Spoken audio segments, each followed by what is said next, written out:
So it's 7:05, and it's a Sunday night, and normally we would be prepping some Mythic Odyssey. We're actually taking the week off from Mythic Odyssey tonight, and I'm trying something new. I am streaming to both YouTube and to Twitch simultaneously. So I'm kind of trying that out. I don't think I'm going to lose my affiliate status for this. My understanding was you are allowed to be on both platforms at the same time now, even if you have affiliate status. So see what happens. But Streamlabs, they just automatically set it up for me when I said I wanted to do it. And then there's like a thing off to the right here, so I could see comments from YouTube and from Twitch in the same place. So I don't have to be on both places at the same time to see communication for both places. So that's pretty cool. Yeah. And Scribbles just stole some trash. Cool. My little trash gremlin. All right. What you can see here is all of my stuff is zoomed in like really big. This is not normally what my Foundry looks like, but I zoomed it in real close because I wanted to go over some mods today.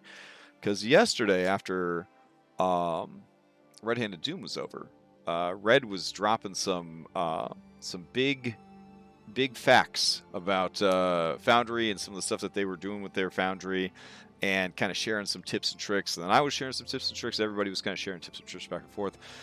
And so it occurred to me that I'm using like 141 mods. And I don't honestly know what all those mods do or why I have them. I know that I need them, but I don't know why in some cases. And I don't really use them to their fullest in other cases. So I thought I would just kind of go alphabetically down the list, look at some of them, and, you know, in order, identify what they do. And if I don't know what they do, look up what they do. So that's what we're going to do. We're in the Red Hand of Doom group. There shouldn't be too many, honestly, there shouldn't be too many spoilers here for Red Hand of Doom. They're just now getting into the meat of the written adventure. So I think pretty much everything you see will be homebrew in the meantime. So, I guess let's jump into it. So let's see. Manage the modules. Oh my god, it's so big. I am zoomed in so close. Hopefully you can kind of see what's going on the screen there. All right, we've got 5e sheet resources plus. What is that? What does that mean? All right, so let me show you on Jert Banded. No, Thanlin Vanderbilt. There we go. So 5e sheet resources plus allows us to make any resources we want on our character sheet. That's what it does. So by default, I believe it gives you 4 different resources, and players can add more by going up here to this little gear on their sheet. And for resource count, you can add, I believe, up to 20.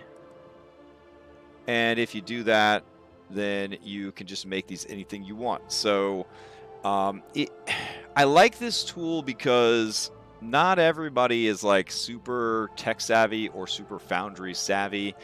And this kind of simulates, in my opinion, like a real physical character sheet where you have a pencil and you've written down the stuff that you're tracking and you're manually tracking it.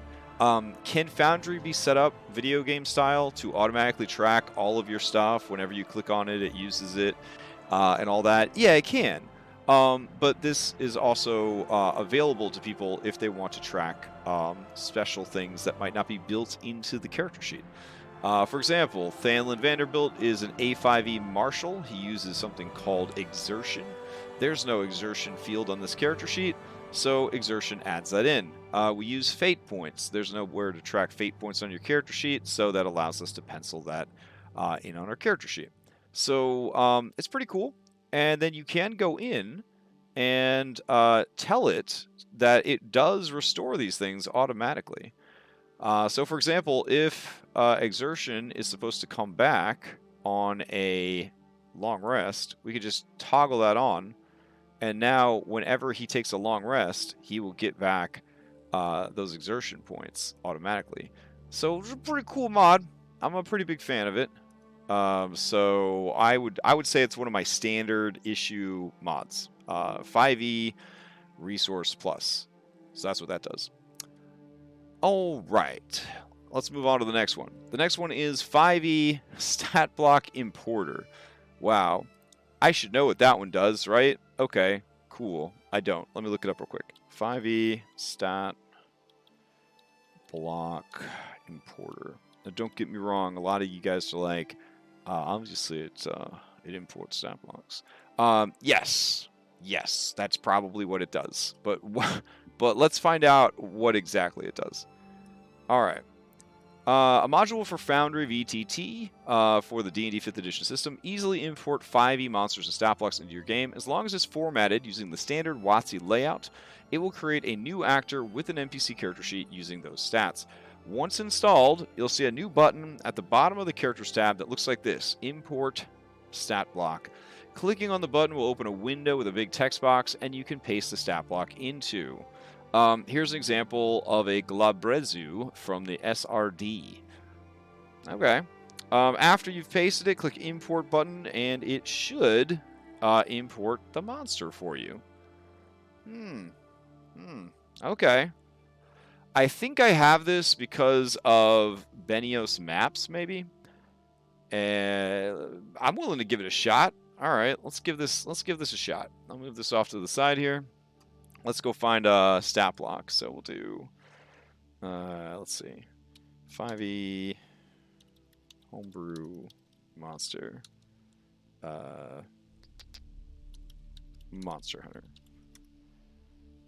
Okay, that's from the DM's binder. Don't know if that's exactly where I want to get it from, but we'll see.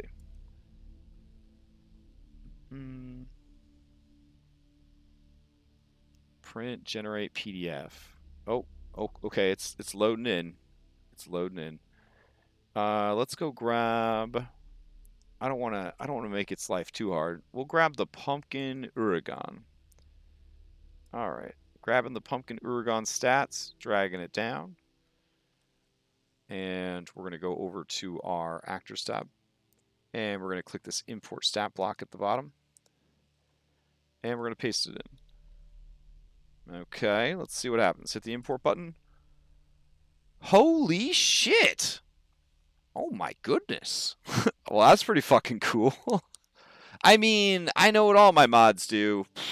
I knew, yeah, I use this one all the time. What are you talking about? I'm like a professional dungeon master. I would never have mods that I don't know what they do. That's fucking awesome. So yeah, also if you're curious, this is the Monster Hunter doodad. I'll post it into, I guess, both places now. How do I get to chat in this top chat? Live chat? Yeah, I would like live chat. That sounds good. Where do I chat here? Oh, there we go. And a link. Oh man, I'm on 2 platforms at the same time. It's working. Okay. So holy shit, that's really cool. We can get like anything we want out of the as long as it's formatted in a decent way. Okay. Let's see. Pumpkin toss and jack-o'-lantern. That's cool. Emit flames. Very cool. Rolling attack. Holy shit, y'all. Wow. It even like set this up as a recharge ability automatically. Oh my goodness. Okay. I'm pretty happy with that. Wow. All right. Is it smart enough to include the biography of the creature? I'm going to say no. I feel like you have to kind of do that second step yourself. So we'd have to go grab Pumpkin Uragon, which is a Halloween-only sweet boy, and we put it over here. There we go. Paste that shit in. Gorgeous. Oh no, where'd the formatting go? Let's try it again. Paste it in. And save. Oh no, the formatting looks terrible. Hold on. And save. There we go. And then, I mean, I guess we need a picture too, right? So, let's see. Save this out. Let's see. Pumpkin Uragon. Go in here. Go here. I don't know. We'll just go to art. Let's see. New folder.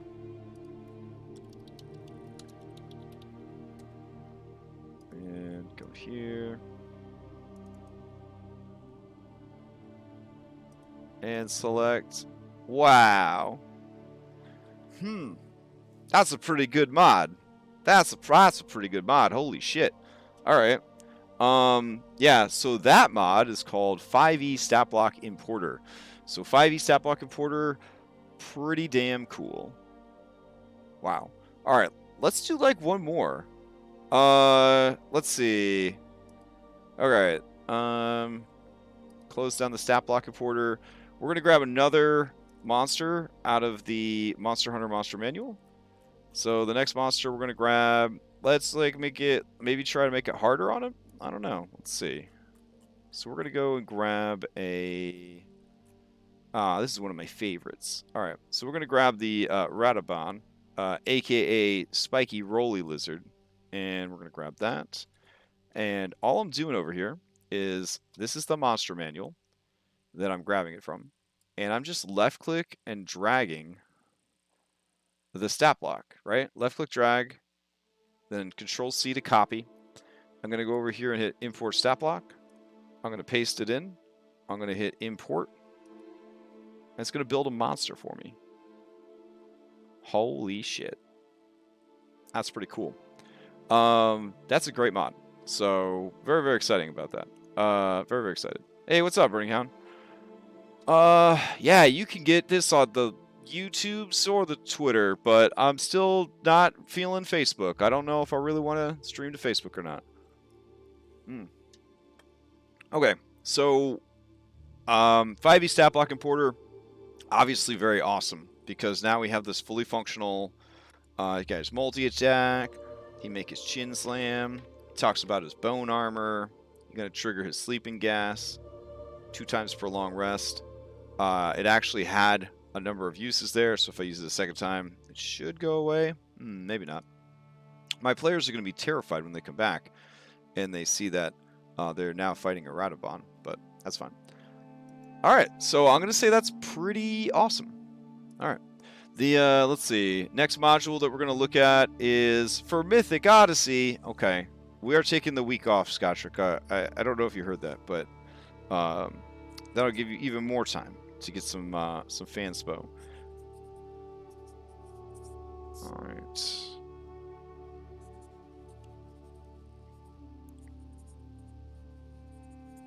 Okay, so next up, we're going to skip over Acquisition Incorporated. It's essentially a compendium module built around Acquisition Incorporated book and adventure.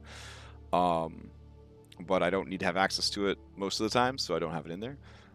Active Auras. Yikes. Okay, so Active Auras is really awesome, but I don't have it set up in this game. And maybe I should. So, let's see. So with Active Auras, let me throw the thing into chat here. Let's see. I don't like how on YouTube the chat is down here at the bottom, but this is Active Auras, and I have to post it in 2 different places. That's kind of weird. Okay. And then Active Auras basically says when a person moves close to a thing, like other actors, it triggers an effect. That's what's happening there. And the idea would be if you had a paladin and the paladin moved within range of their allies, those allies would then gain the passive bonus to their saving throw granted by a paladin. And you could set it to only take place when they're awake and all of that good stuff. And I believe it is set through their token. So if we go into the players and we go into a player character and maybe, I don't know, Thanlin had this ability. We'd go to his prototype token. And is it through there? Let me check the instructions here. Hold on. It's been a little while since I've had to set one up. I don't use them nearly as much as I could, but I have this mod installed specifically for Paladin's passive auras, though there's a lot of other reasons why you might want to include this, especially if you are running 4th edition or 4th edition style monsters, or A5E, which I believe has a lot more auras in it. Alright, auras will only work in combat unless the setting is turned off in the module setting. Auras will only work on the active scene. Active auras will propagate active effects that are labeled as auras onto nearby tokens. The distance and targeting of the aura are both configurable. Any @ fields from DAE will be correctly parsed before they are being applied to the affected token. Macros from DAE will fire once when applied and once when removed. The apply while inactive option allows for effects to propagate to other tokens while not applying to the aura token. This is useful for debuff effects that you don't want to affect the actual person making them. That makes sense. So how do you set it up? Well, I'll just bring the page over that I'm reading so we could look at it together. All right. So you set up an aura. We set up the aura status as allies. We only want the aura to affect allied tokens. We set the radius as, in this case, 10. And it's aura of protection. And then you go in here, you got aura protection, effects, all that good stuff. Finally, we see that the effect has been transferred to a nearby ally. Active auras in concert with token magic effects can be when you are near an ally, that ally might start glowing so that they have a visual clue that you are impacting them with your aura. It's pretty awesome. So using @token as a macro argument, you can now refer to the token the aura is applied to. You can use this in any DAE as normal. And it works with dynamic active effects, which is the whole point of it. So it's pretty cool. It's pretty cool. So if you need to set up auras on your miniatures, essentially on your actors, so that they impact other actors in the scene, this is definitely the thing to do, because it automatically applies those effects. You don't have to remember, oh wait, I would have passed that saving throw because I would have had the bonus from the Paladin's aura, and so on and so forth. One of the things that we should probably do is we should probably look into making such an aura for Mythic, but shield wall, it's so like situational. Like if you have a shield, you get this bonus, and if you don't have a shield, you get this bonus. If you're next to a person that has a shield, you get this bonus. I think that might be why we haven't bothered to set it up so far, is there's so many different factors at play. What it can be pretty useful for, Wandering Links points out in Twitch that a Ghast aura is really good, and stuff like that. So yeah, Ghast aura is good. Troglodytes with their stink aura is really good, especially if you run 4E troglodytes where the stink aura can stack. So the more troglodytes there are, the bigger the negative penalty is to their attack and damage rolls. So however you decide to do it, it can be really, really cool. All right. And yeah, Dom pointed out that it is done under the effects tab. So you would go in here and we'd add a new effect, and there's an aura over here on the right hand side when we do a new effect, and then you say it is an aura, and that's where you can start filling it out. So you could say it affects enemies, it affects allies, or it affects everyone. Yeah. Hey, Dom, spoilers, bro. Spoilers. Come on, spoilers. So yeah, we could go in here and say that everybody within 30 feet of him, when he has this effect in play, gets blessed, essentially. You can do it, only people of certain alignments are affected, only certain types of creatures are affected. This could be useful for, what is it? The one that protects you, right? Against incoming attacks. You could set it to say like aberrations and fiends and celestials, etc., etc., etc. Let's see. Apply active effect to a token. Yes. Disable while hidden. Sure. Check token height. Sure. Only applied during the current combatant's turn. No. Only trigger the aura once per turn. And nope. Okay. So then the effect itself would be here. And we're trying to simulate a guidance or a bless effect. So we're going to do 1d4. And I believe this is for their attack rolls. So we're going to go down here, and it's going to be bonus all attack bonuses. There we go. And so now, when allies within 30 feet of Thanlin make an attack, they will then get a plus 1d4 to their stuff. It's pretty neat. Under details, we'll call this martial law. I don't know. I don't know what any of the fucking abilities are for A5e. And there we go. And so we got martial law. It is currently on, and it is an aura. If we go down here, and I guess if we start a fight on this page, we'll have Thanlin fight Layla. Ooh, no, this page uses miles, so that's probably not a good idea. Where's a good place that wouldn't be too much of a spoiler?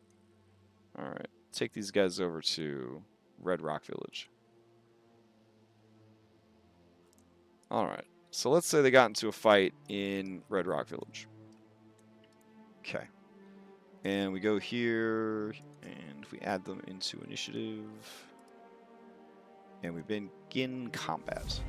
All right, so Guy is going to target Thanlin, and he's going to attack him with, I don't know, Mind Sliver. Sweet. No, wait, we need one that actually does an attack roll. I'm so dumb. All right, let's see. Inventory. He's going to attack him with his dagger. You can already see that there's a plus 1d4 modifier in there to the attack roll. But just to roll it, if we go into, yeah, and we click on this, you can see that it added a plus 1d4 modifier to the attack roll.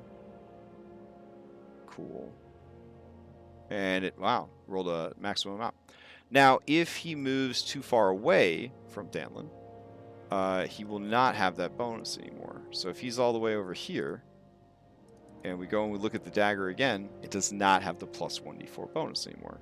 And that's what it does. You see, it's a passive bonus that when it's on, and you're within the aura's range, you gain the effect. It's pretty awesome. All right. I should probably toggle that off because I don't know exactly when or how he turns that ability off. So I'm just going to go here and toggle that effect off. There we go. I think he might have actually already set it up as Daring Assault. Let me see. Effect. Ooh, no. That's a totally different thing. Nice. Okay. Anyways, active auras, super cool. All right, so active token effects. All right, active token effects. Here we go. What does that one do? Of course I know what that one does. Don't even front that we don't know what it does. Hold on. Foundry VTT active token effects. So I believe that active token effects, the only thing that I'm still using it for is so that my characters can have a shadow when they are flying. I want to say that's the only thing I'm using active token effects for right now. So what that means is, you see Guy's token? If I put Guy's token like 60 feet in the air, there's like a little floaty shadow there. I believe that is being caused by active token effects.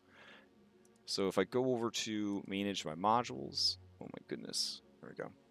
And nope, I go to settings, I go over here, and I go to active token effects.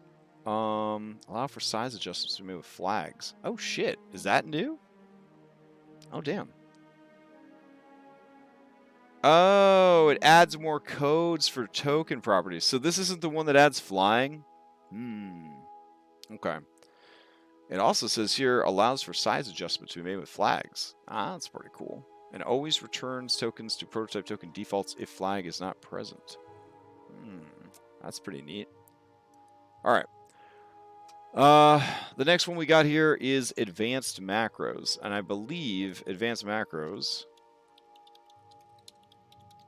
is just sort of a part of Foundry, and it's a compendium, and it just has like a lot of extra macros in there and lets you make fancier macros.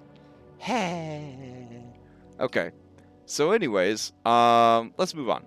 Allow players to delete their tokens. Okay, I'm going to spoil it for you. This one allows players to delete their tokens. It's pretty cool. It's so simple that it doesn't even have any settings. If you have this mod on, players can delete their tokens. Yep. There you go. That's what it lets you do. Why can't players delete their tokens as a part of normal Foundry? I don't know. Maybe that's a Foundry 10 feature, but right now I think I have 2 different mods to allow people to delete their tokens because it's so hard for people to delete their tokens. All right, Always HP. So what is Always HP? Always HP is a mod that is stored under the token controls, and it looks like a little first aid kit.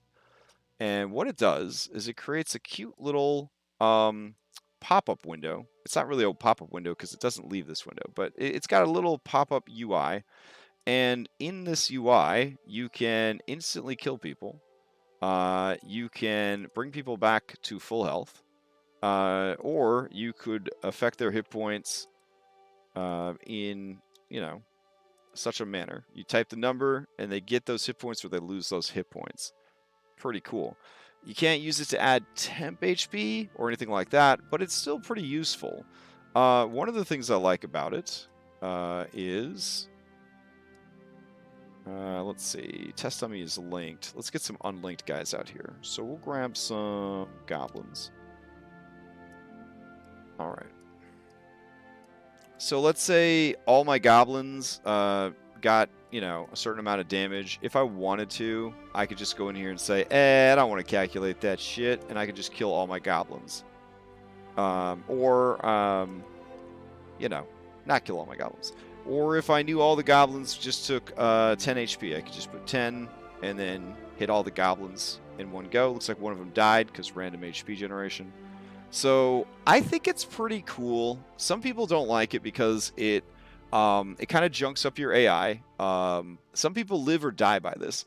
For me, it's all about accessibility. So I want to have as many UI options for my players as possible. The problem is I have so many UI options and my players don't realize that they have these options. So I guess I'm not really doing a great job in that regard. If you have this on and you're like, this is just junking up my screen, I'm never going to use this. You can just go over here and hide it. That's it. And it stays hidden until you turn it back on again. That's what Always HP does. I really like it. But Ambient Doors. I find it hard to believe that Ambient Doors is not built into Foundry yet. Maybe it is. I don't know. It says it's from 2.26, so maybe Ambient Doors is already built into to Foundry. I sure hope it is. Anyways, I don't know why I still have it if it's out of date, but Ambient Doors, doors make noise. You can't really hear it because I think I have my sound in Foundry turned super duper low. Let me turn it up real quick. Global volume controls, interface. I don't know. You can barely hear it. But essentially, that's what's going on here. I could probably try turning up this particular tab, the volume on the tab, but you could go into the settings for this, and you can make doors make any sound that you like. So if you have a better door opening or door closing sound that you want to use, but I think the default works pretty good. It's immersive. I like it. I don't know. Again, I don't know if it's a standard feature or not. So, but it should be. All right, next up is Autocomplete Whisper. So what Autocomplete Whisper does is it makes it easier to whisper people. I don't know how often people are whispering in Foundry since we almost always have Discord open in another window. And I find that whispering in Discord is better because it keeps like a log of the conversation. It because, you know, when you're whispering things, it's usually kind of important stuff. So I generally do my whispering through Discord, but if you wanted to whisper in-game, you would hit @ and start typing in, like, the player's name. So I want to whisper to Jert. I would do, oh, no, not @ sorry. You do /W, space, and then it populates, like, a list of names already. So you could click on the name that you want, or you could just start typing the name that you want, and then it will fill out the rest for you. See? And then you just hit up, and boom. Because a lot of times people have really weird usernames, or they've got, like, very weird character names, and you want to whisper the player or the character, but you can't because you can't remember how to type it or spell it or whatever. So I think that automated whisper or autocomplete whisper should probably just be a standard feature, but it's also not a standard feature. And since it's a UI thing and a quality of life thing and an accessibility thing, that's why I have autocomplete whisper. All right, automated animations. So automated animations allows your people to, and your monsters, to cause effects to happen. So when Lifeless Goblin fires his short bow at Guy, there should be a little arrow that gets fired and it hits Guy right in the face. That is thanks to this mod, automated animations. So automated animations, good stuff. It needs JB2A to really function, so you have to have JB2A support as well. If you're using Foundry, you should by default be backing JB2A on Patreon.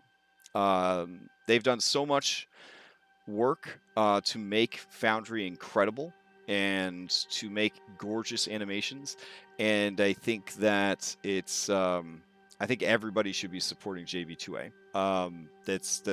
That's how important the work they're doing is for Foundry. All right, let's see. So that's what that does. Then we've got Automated Evocation's Companion Manager.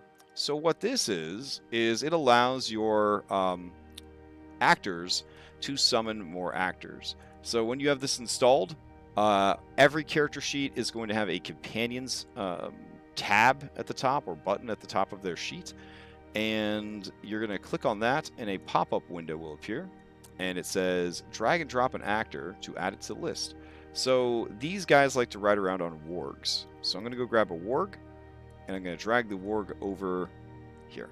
And let's just say it's 4th edition. It's the 4th Age of Magic and everybody's a fucking anime character. So all these goblins can just summon wargs like whenever they need to.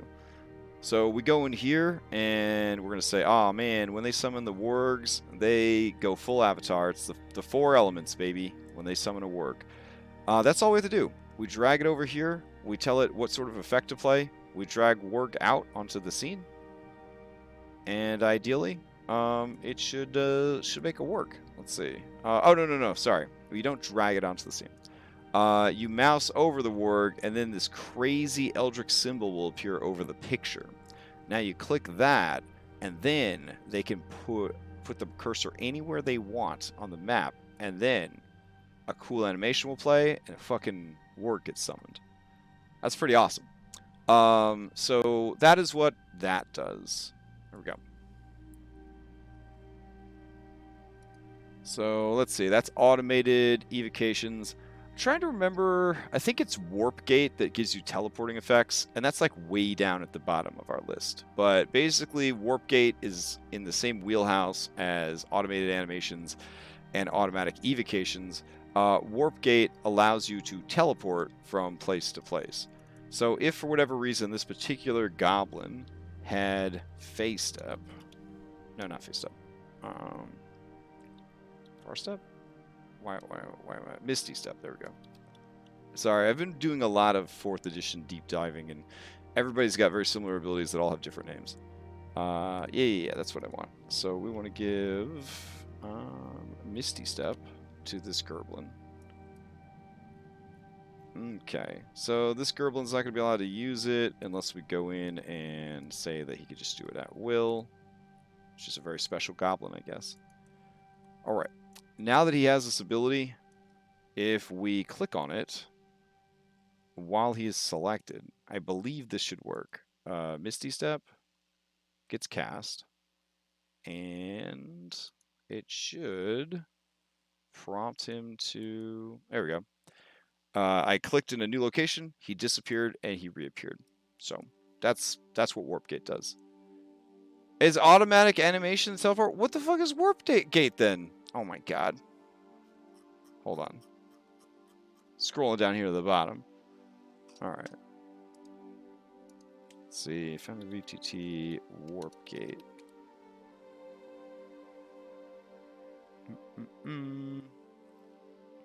Warp Gate is the Eldritch Seminole for summoning your companion. Okay. Then what is so Warp Gate's the one that summons your companion. This is why I'm going over my list. So Warp Gate is the thing that summons your companion. So what is this guy right here? Automatic Evocation's Companion Manager. Does that just give you more options?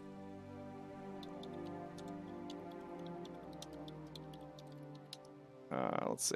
Automatic Evocation's Companion Manager.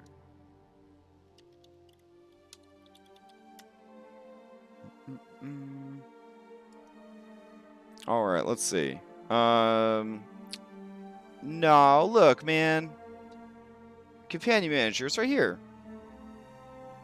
This is the one that lets you bring your companions in.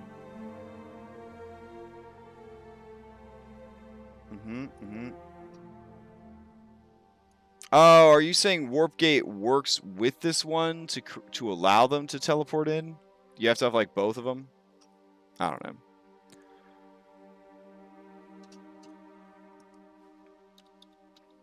All right, so the next mod we're going to talk about is background volume. Oh, thanks. So thank you a lot. So the let's see, background volume. I believe this is another one that I had to pick up for Benios maps. But you go to the settings in your sidebar, you activate background volume in the Manage Modules version, and basically it gives you an easier way to adjust the ambient music in your scene. Is really what's happening here. So let's see, open scene configuration. There we go. So Red Rock Village configuration, and then you go to ambience, and you can control the background music of the scene here. This is really important for Benios maps because all of his maps are essentially videos, and a lot of them have. Hey, what's up, Brimcon? A lot of them have sound built in. So this allows you to go in and control that. It just adds this little slider here to your scene configuration. So you can set the default for the scene at a certain level, just in case that scene is, what's the word I'm looking for? Just in case that scene is very loud. If it was like mastered loud or recorded loud, you can go in and set that individually. All right, basic rules compendium. And then there's better roles. So better roles. Wow, it means a lot to me. It's one of my absolute favorite mods. It's a mod that I care so much about that if it was discontinued in Foundry 10, I would cry for days, and I might just like quit playing Dungeons & Dragons altogether. That's how important better roles for 5e is. What does better roles bring to the table that nothing else could do? Why would I die on this hill for better roles? What makes better roles so much better, right? Why does it deserve the title of better roles? What's so fucking good about better roles? Better roles, yes, well, FruitCon, that's cool. I know that. So my days are numbered. Enjoy whatever content you can, because as soon as I can't use better roles anymore, I'm quitting Dungeons & Dragons. Like, I'm done. It's over. There won't be any more D&D from me. I'm cancel every campaign that's going on. You'll never find out the ending to any of the campaigns. It's fucking over. Oh,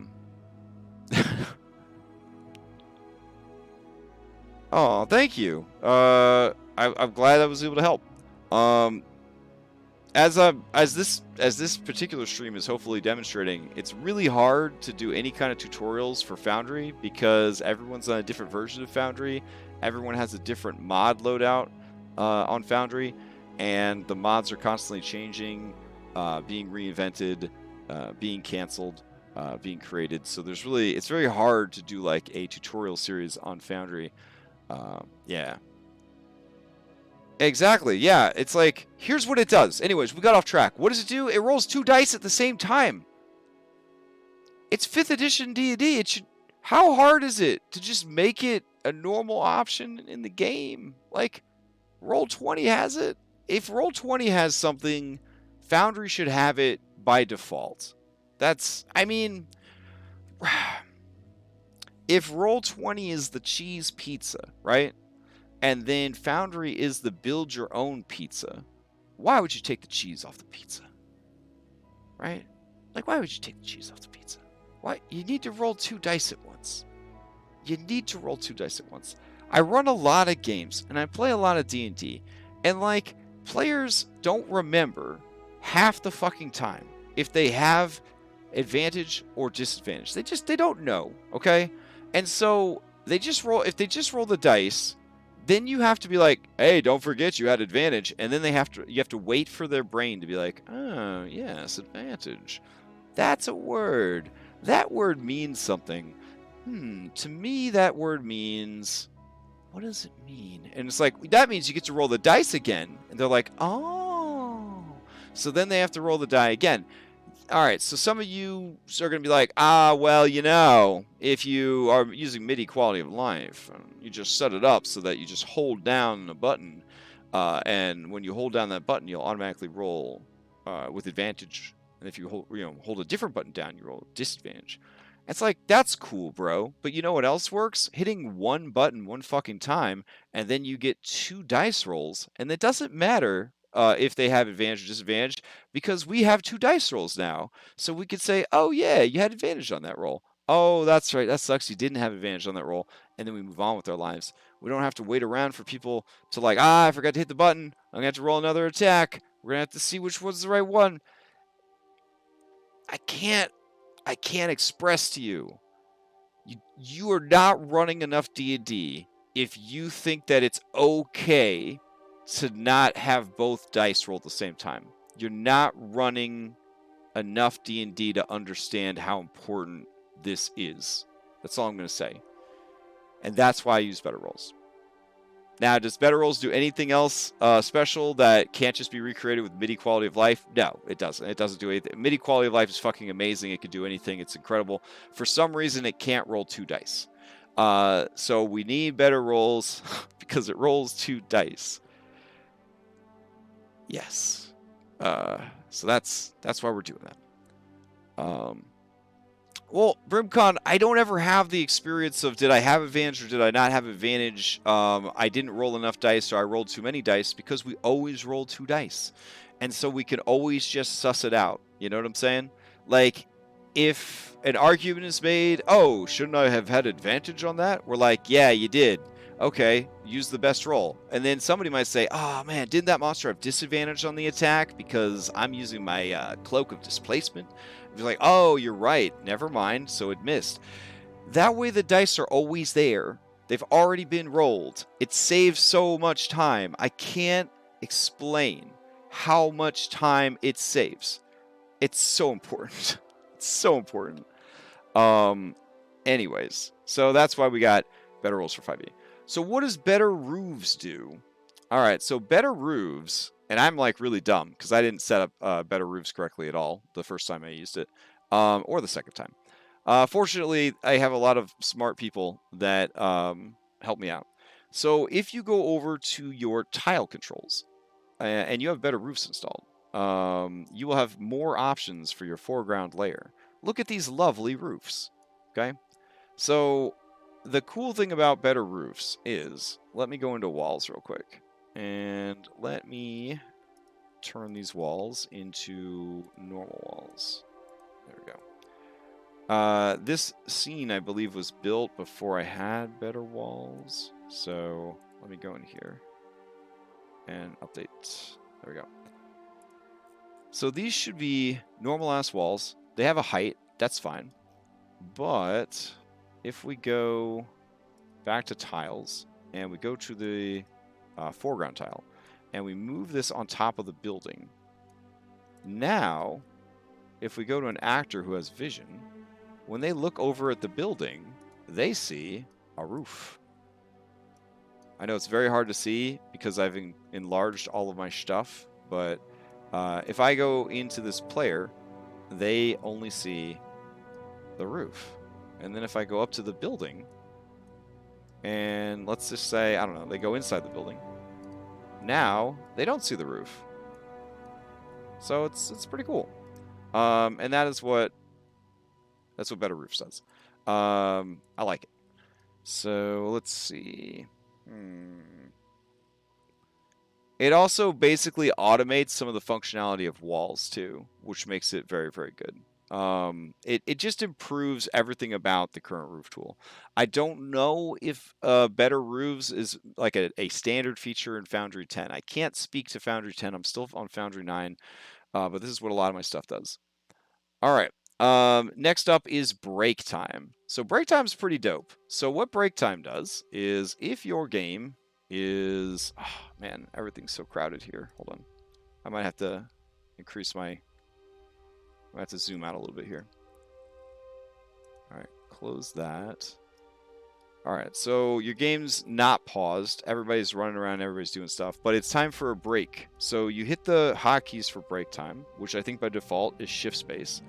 And it throws this pop-up up and it pauses the game. And the pop-up has everybody's name and picture. And when they are, it tells you when the break started. And then when they get back from the break, you hit, I'm back. And then you light up and everybody can look over and see who's back from the break or not. And that way you kind of have a sense, hey, everybody's back from the break without having to do a roll call or any of that kind of stuff. And maybe you came back and then you're like, oh, shoot, I forgot my soda. And then you leave and then you come back again. It's really cool. And also it does a timestamp of when the break started. So if you've got a clock on your desk, you can look at it and be like, it's been about 10 minutes. Okay. And then you start the game back up again. I think it's incredibly useful, and that's all it does, but that is called break time. All right, next up on the list, let's see. We've got chat images. So again, I don't know if this is a standard feature now or what, because I've had this mod since like the very beginning.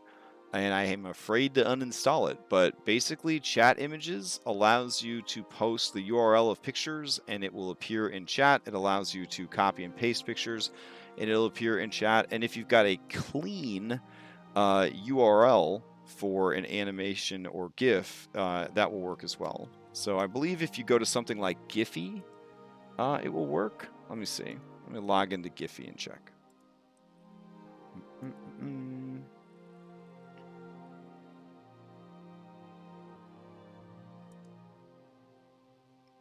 All right, yeah. Show me my GIFs. All right, here we go. So we're over here in Giphy. We're going to go here and we're going to share. We're going to grab what I hope is a nice clean link. If we paste this over and it puts the GIF into chat. It's really cool. So, yeah. Now, the more images you have in chat, the more GIFs you have in chat, the more bogged down everything is going to get. So you are going to eventually want to go in and like delete chat to make sure that you are keeping it nice and clean. All right. Then we've got combat focus. Let's see. All right. On combat focus, it takes your combat tab and it keeps a chat bar there. So if you have limited real estate and you don't want to pop out your combat tracker, you can just install and use combat focus, and then you can have your combat tracker and your chat sharing a single tab. And that can be really nice, especially if you've got a combat that doesn't have a lot of combatants in it. Then you got a lot of screen space to just look at adorable Kyra. So, yeah, it's good stuff. All right, that's combat focus. Combat utility belt. Man, combat utility belt is a lot. But the primary reason I use combat utility belt is so that I can right-click on a miniature, select a status effect, and then apply that status effect, and maybe also create like a weird effect, right? So she's got blink on, and now she's all like spoopy, like a ghost, like she's there and she's not there. And then when I don't need it anymore, I go and I turn it off. That is the primary reason that I have Cub installed. When I first switched over to Foundry, I wanted to have it be as familiar to Roll20 as possible because I was from Roll20 and all my players were from Roll20. So I gravitated towards and I sought out mods that allowed me to simulate that same interface as much as possible. I even brought over my status icons. You can create your own statuses and status icons. Thank you, Dom. And Cub also allows you to hide monster names. A lot of mods let you hide monster names, but Cub is, I think, one of the first that allows you to hide monster names. But I generally have another mod that puts the fucking names back on the monsters and also adds funny adjectives and descriptors to them. So I don't know if I'm utilizing Cub for the hiding of names. Oh, thank you, Restless Raccoon. So if I go over to, let's see, my settings, if I have Combat Utility Belt installed, there will be something called Computer. And it is like the worst user interface of any mod I've ever seen. But you could do all kinds of shit with this. So they have a lot of things that have become like standard features and a lot of things that other people use, including this really cool concentrator thing where basically if you have a concentration status on and you take damage, it will prompt you to make concentration checks. So it's pretty cool. And then, let's see. A lot of stuff that we wanted to do, though, I believe is handled by Midi Quality of Life. Midi Quality of Life is kind of like the big boss mod of you know, a lot of the other mods.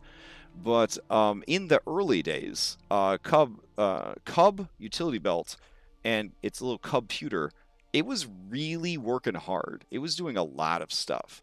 Nowadays, the main function that I use it for is Condition Lab. So this is where you can set your own right-click status effects for your tokens. So you could have everything from, you know, bloodied status, concentrating. You can make as many of these as you want. You could use any artwork that you want or have access to or have made. You could even use the stuff that's included with Foundry and or the Forge or whichever service you're using or whatever collection of icons you happen to have. And the idea here is it can apply just the picture as a visual reminder. So like we have like colors here. They don't do anything. It's just like, oh, you know what? I'm going to put this green dot here to just remind me of this thing that's going on. But some of them actually have functions. So this one just says, oh, I'm injured, but it doesn't, you know, affect you in play. But some of them actually affect your stats and abilities. It really depends on what you have set up for them. And for example, Rage can be set to give your Barbarian an increase to damage on melee attacks. And yeah, so there's a lot of stuff you can do here. Haste can be set to double your speed and give you a bonus to armor class. So you could go ahead and add active effects to each one.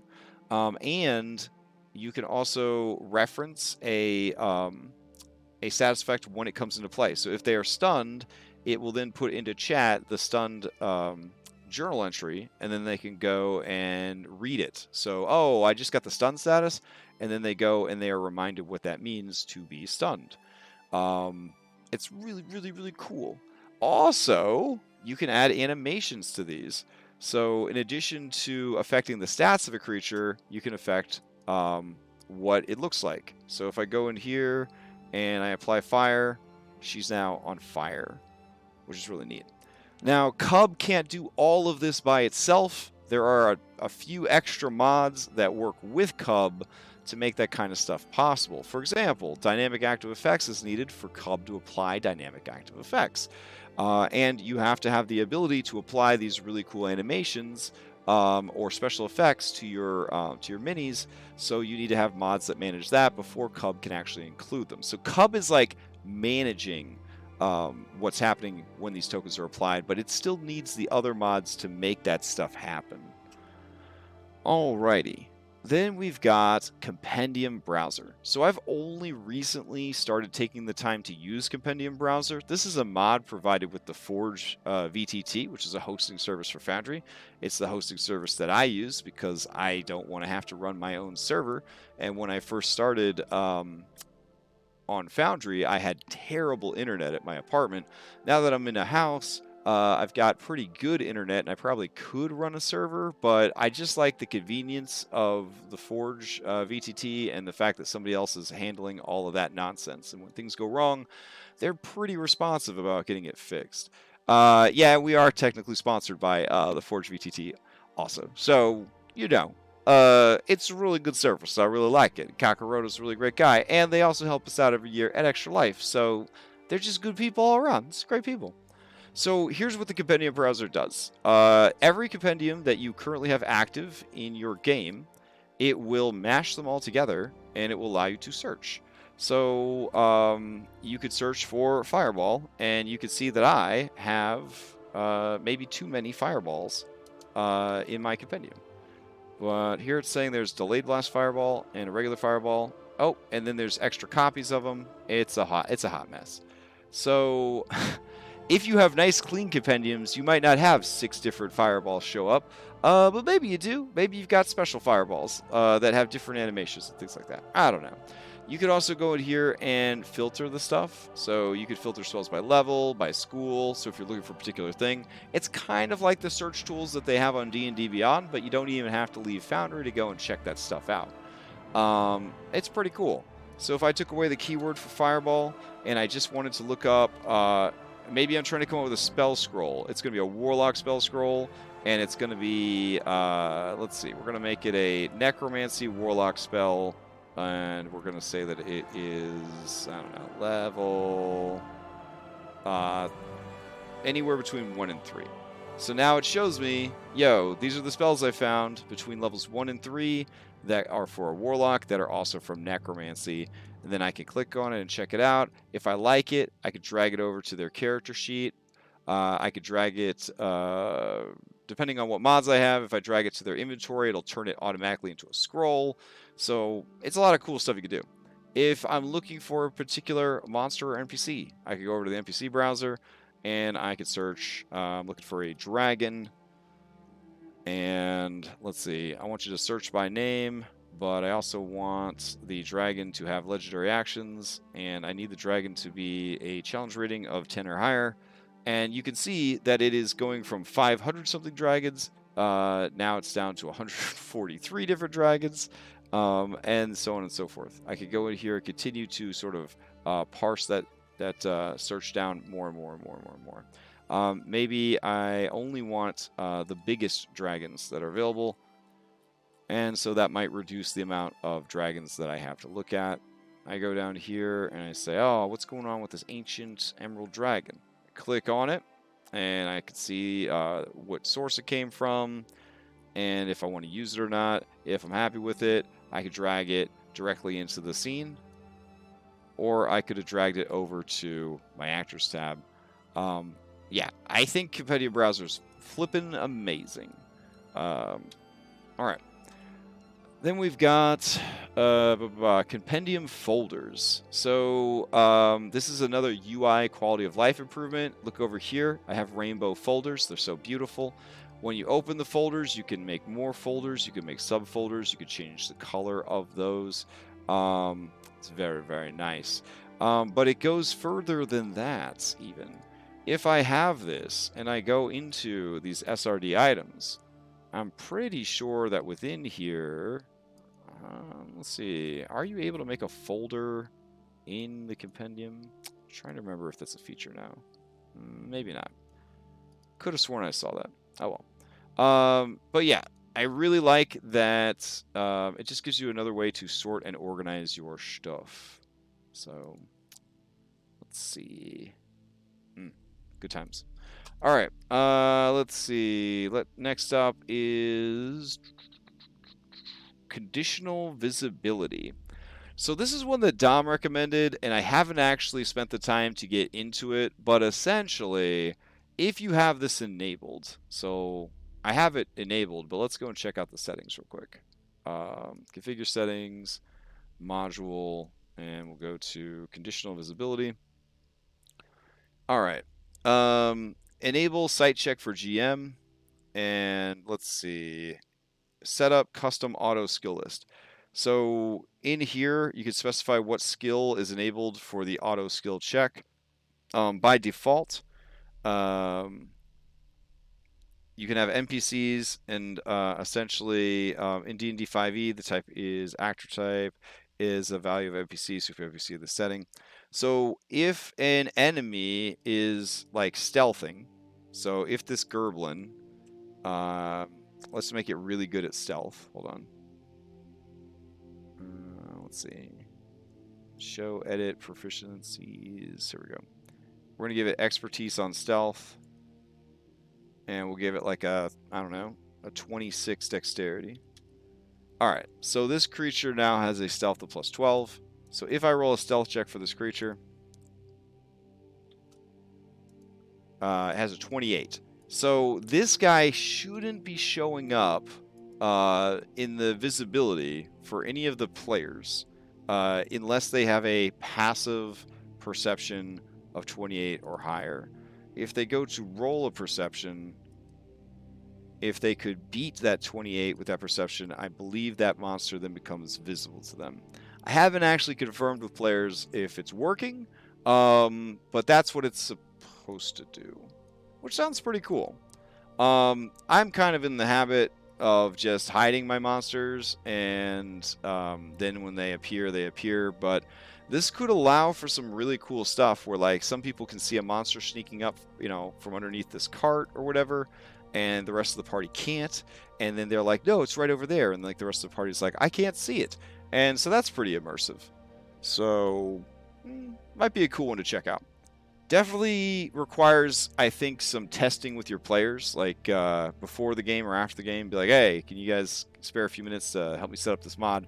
Once you got it working, though, I think it's pretty fun. I'm looking forward to seeing it in action as a player in Dom's Wednesday game. So, all right, then we've got conditional automation. So conditional automation, I'll be honest, I don't actually remember what conditional let me check. So Foundry VTT, conditional automation.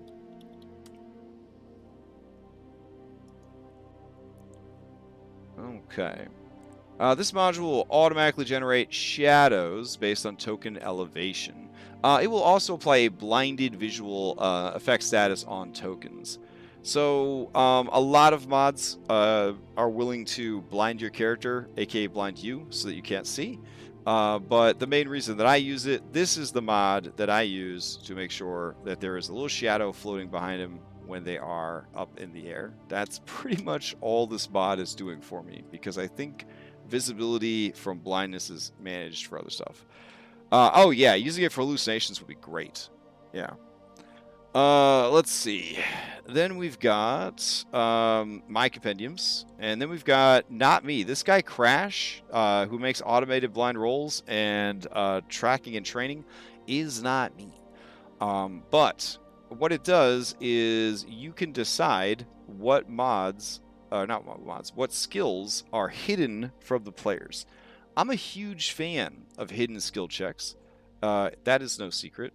And I think it adds a lot of tension, and it also encourages better role-playing. When somebody does an insight check and they don't actually know what the role is, they have to go off of the information that is provided by the DM. If they got a 22 for their perception, or for their if they got a 22 for their insight, they have a pretty good idea that they know whether or not the person is lying right off the bat. But if they say that they're rolling an insight and the DM's like, you're very confident that they are telling the truth, or you're very confident that they believe the story that they're telling, the player is still left with a little bit of doubt. It does fall on the DM to sort of like set the bar and set the prompt for how the player feels about it, but it's pretty important. I think it adds a lot. Oh.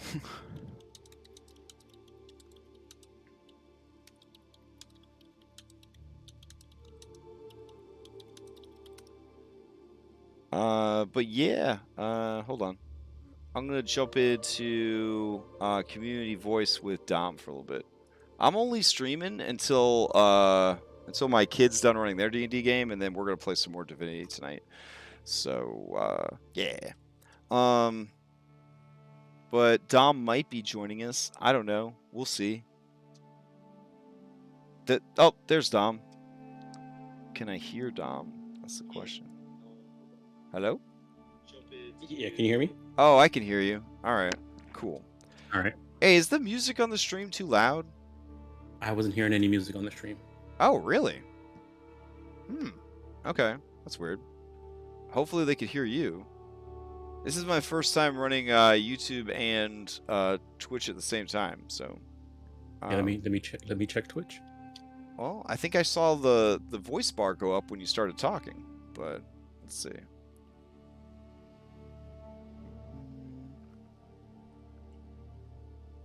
Yeah, I can hear myself. Sweet. Okay. But no music, huh? Oh no, now I heard the music now. I just couldn't hear it. I was listening to it on my phone. It was low. Oh, on okay. my computer, and I have my headphones on. I can hear it. Gotcha. Okay. So it's not loud then. Sweet. All right. Yeah, I think the ones that I got a little mixed up on is the automated animations, automated evocations versus like warp gate. But I think we clarified that warp gate enhances automated evocation's companion manager. Yeah, so the companion manager is just the companion button on the character sheets. And then it would just poof onto the screen. It wouldn't make like a cool. No, not even that. You wouldn't be able to put it on the screen at all. Warp gate is all the like bringing an actor out and having them do a thing. Oh wow. Okay.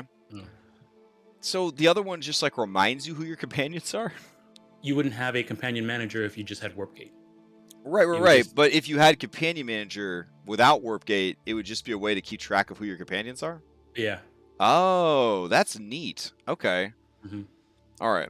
So let's see. Then the other one that I might have gotten screwed up is, let's see.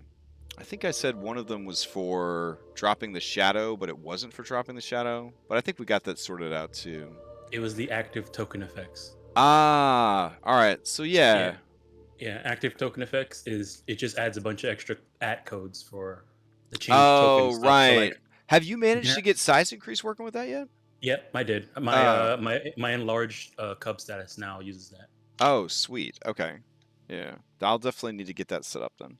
Yeah. Let's see. Okay. Then we've got crashes stuff. So we talked about automated blind rolls. You can go into the settings. So good. Yeah, it's so good. You can go into the settings for that. It's so weird being zoomed in this close with everything just being like the whole screen. There we go. Crashes automated blind rolls. You can make initiative and death saving throws. Could you imagine how hardcore a D&D group would have to be to have hidden death saves? Whew, Jesus Christ, that'd be terrifying. But that means that when we do this, we're gonna actually have to use the death save button. Yeah, instead of that's rolling true. a 20. Yeah. But you can hide any and all of these things. So for a while we hid medicine because I often treat medicine as a knowledge skill, but we started to make medicine much more mechanical, and it just got tiring having to remember to show players their results, because medicine you kind of needed to know, did I do it or did I not do it? There was no like scaling success. A lot of times we'll use like scaling success as a DM. So, for example, if the bad guy rolled a really good deception, but secretly we'll want the players to actually know what's going on, and they got like just below what we needed, we might say, you're not sure what the person's, maybe, and then they might succeed at a cost. But if you aren't using succeed at a cost, you might say, you're pretty sure they're doing this, but you're not 100% sure. That's like a good way to kind of give them a little bit of the truth, but not all of the truth. Like a you didn't succeed all the way, but you kind of. And I like that. I think that is something that you could pull off a lot better with hidden rolls. And I just think hidden rolls, scenes in Mythic was oh man. Yeah, and if you are old school or just I don't know, just kind of a jerk, if they got like a nat 1 or something on a history check or an insight check, you might give them completely wrong information. To kind of reflect that, like, sometimes you just don't remember. Sometimes you don't remember how stealth works in 5th edition because they're not very well-defined rules, you know? So, like, sometimes you just have a brain fart and you just don't know. It's a great way to introduce those kind of, like, misinformation, and life is messy, you know? So, like, this kind of reflects that much better, I think. Yeah. So I really like that mod, and it's not going anywhere as far as I'm concerned. The crashes tracking and training, we've had this for a long time, and honestly, some people have used it, some people haven't. It's never really, in my opinion, had a great opportunity to shine. I've had a handful of players that were like, I want to learn stuff during my downtime, and I'm like, all right, use this tracker, I guess. But now we have an entire crafting system based on the video game Solasta, and this downtime tracker is perfect for that. Absolutely perfect. And it just gets better and better with every update. So you go in and you set like the task that they're going to do or the item they're going to try to create. And then you could go in here and say what ability score or tool they're going to use for it. You could even set an entire macro to run every time they do the check. And then you go down here and they check their stats. And you set the DC. They have to do it a certain number of times successfully. There's a little meter that appears to track their progress. So good. It's so good. Very good if you run a game that has training, crafting, and or downtime. I really, really recommend Crash's downtime tracker. It's really, really good. So let's see. Custom hotbar. All right, a lot of people don't like custom hotbar. Really? Yeah, I have a lot of players tell me they don't even use the hotbar. I guess the problem is you can hide it too, so I don't... Yeah, you can hide it, but you still got the little box there or whatever. But if you like hotbars, this is a must-have mod, in my opinion. Are there better hotbar mods out there? Absolutely. I know there's some paid mods out there. Oh man, what's that guy's name that does the really great paid mods? I'm trying to remember. Yeah, I forgot his name. His name is the Ripper 93. Yeah, the Ripper. Yeah, so if you guys got some extra money laying around and you want to take your Foundry game to the next Baldur's Gate 3 level, then you want to go and hit up the Ripper 93 on Patreon, because he's got mods that will absolutely blow your fucking mind open. The stuff that he is able to do with Foundry. It will honestly turn your Foundry game into a video game if you use some of the mods that this dude has.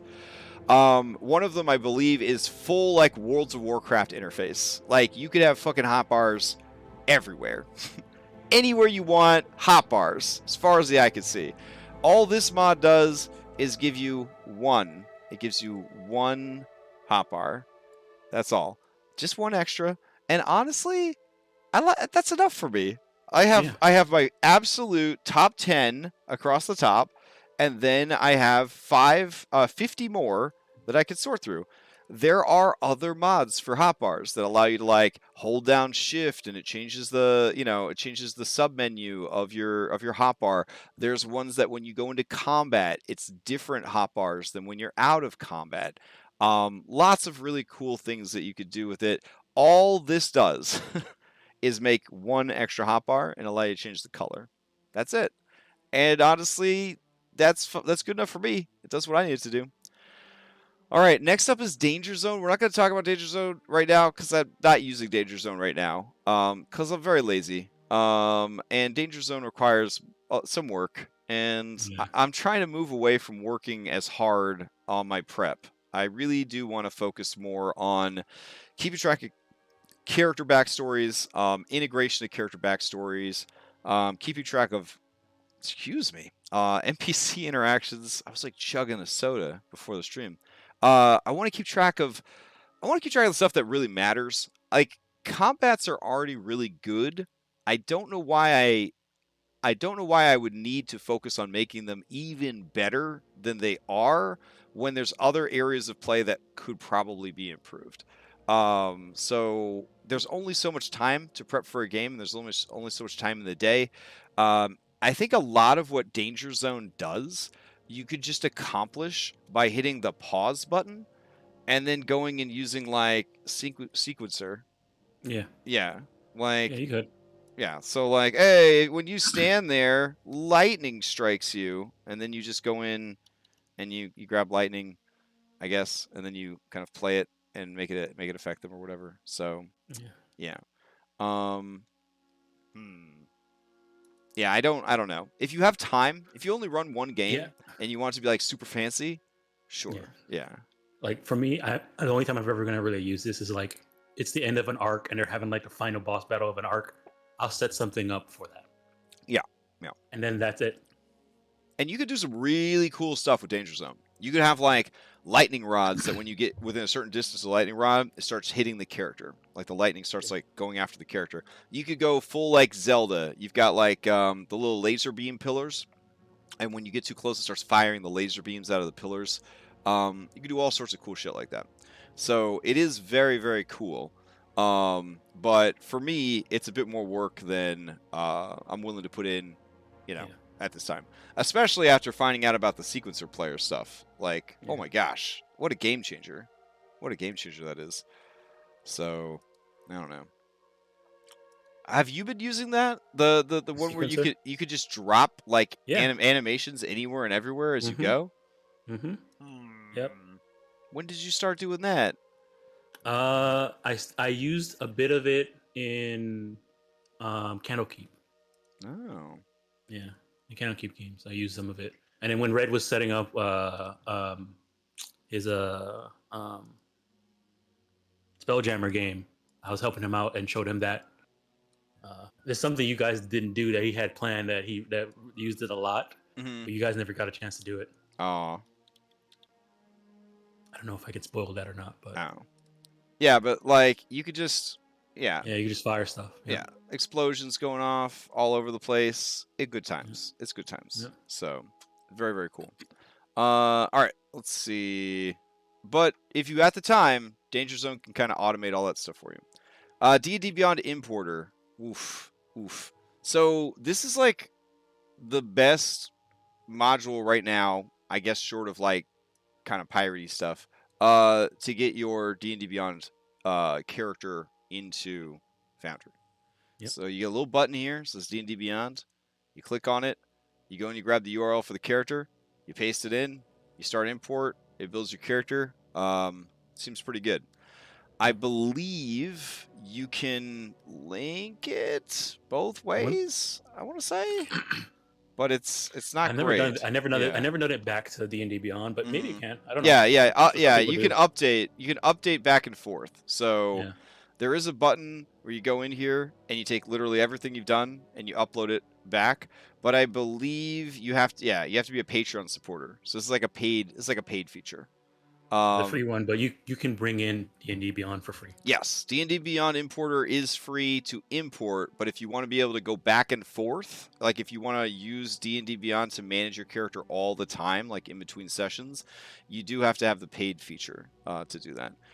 I guess if you like didn't like have a hosting service and you had to have the server up, you only had the server up during play, that'd probably be the best way to do it. Remember when Foundry first came out and it was so flawless? Like the connection between Foundry and D&D Beyond was so flawless that you could use your character sheet in D&D Beyond and then have it affect Foundry and vice versa. Yeah, that's when we had the Beyond 20 connection there. Yeah, and I believe there are ways to still get that functionality, but they are not taught to you by a Jedi, I might say. Yeah, but there are definitely ways that you can still do it. And I'm sure it involves money and having your own server. But it's still pretty cool. And my general thing is, nowadays, I just build everything in Foundry. I don't even bother going to D&D Beyond anymore. I mean, we have so much homebrew stuff going on. Yeah, especially when Valda's finishes its Foundry VTT bundle. Because, like, okay, that's pretty good. That's the #1 homebrew that we use. It's the biggest homebrew that we use. So if all that's going to be in Foundry already, and it's not going to be available in the D&D Beyond character builder, you know damn well I'm just going to build the characters over here. But it is very useful if you have players who are D&D Beyond people. It's great to start a campaign or bring in a fresh character from D&D Beyond, and then you fuck it up in Foundry with all of the homebrew and all that stuff.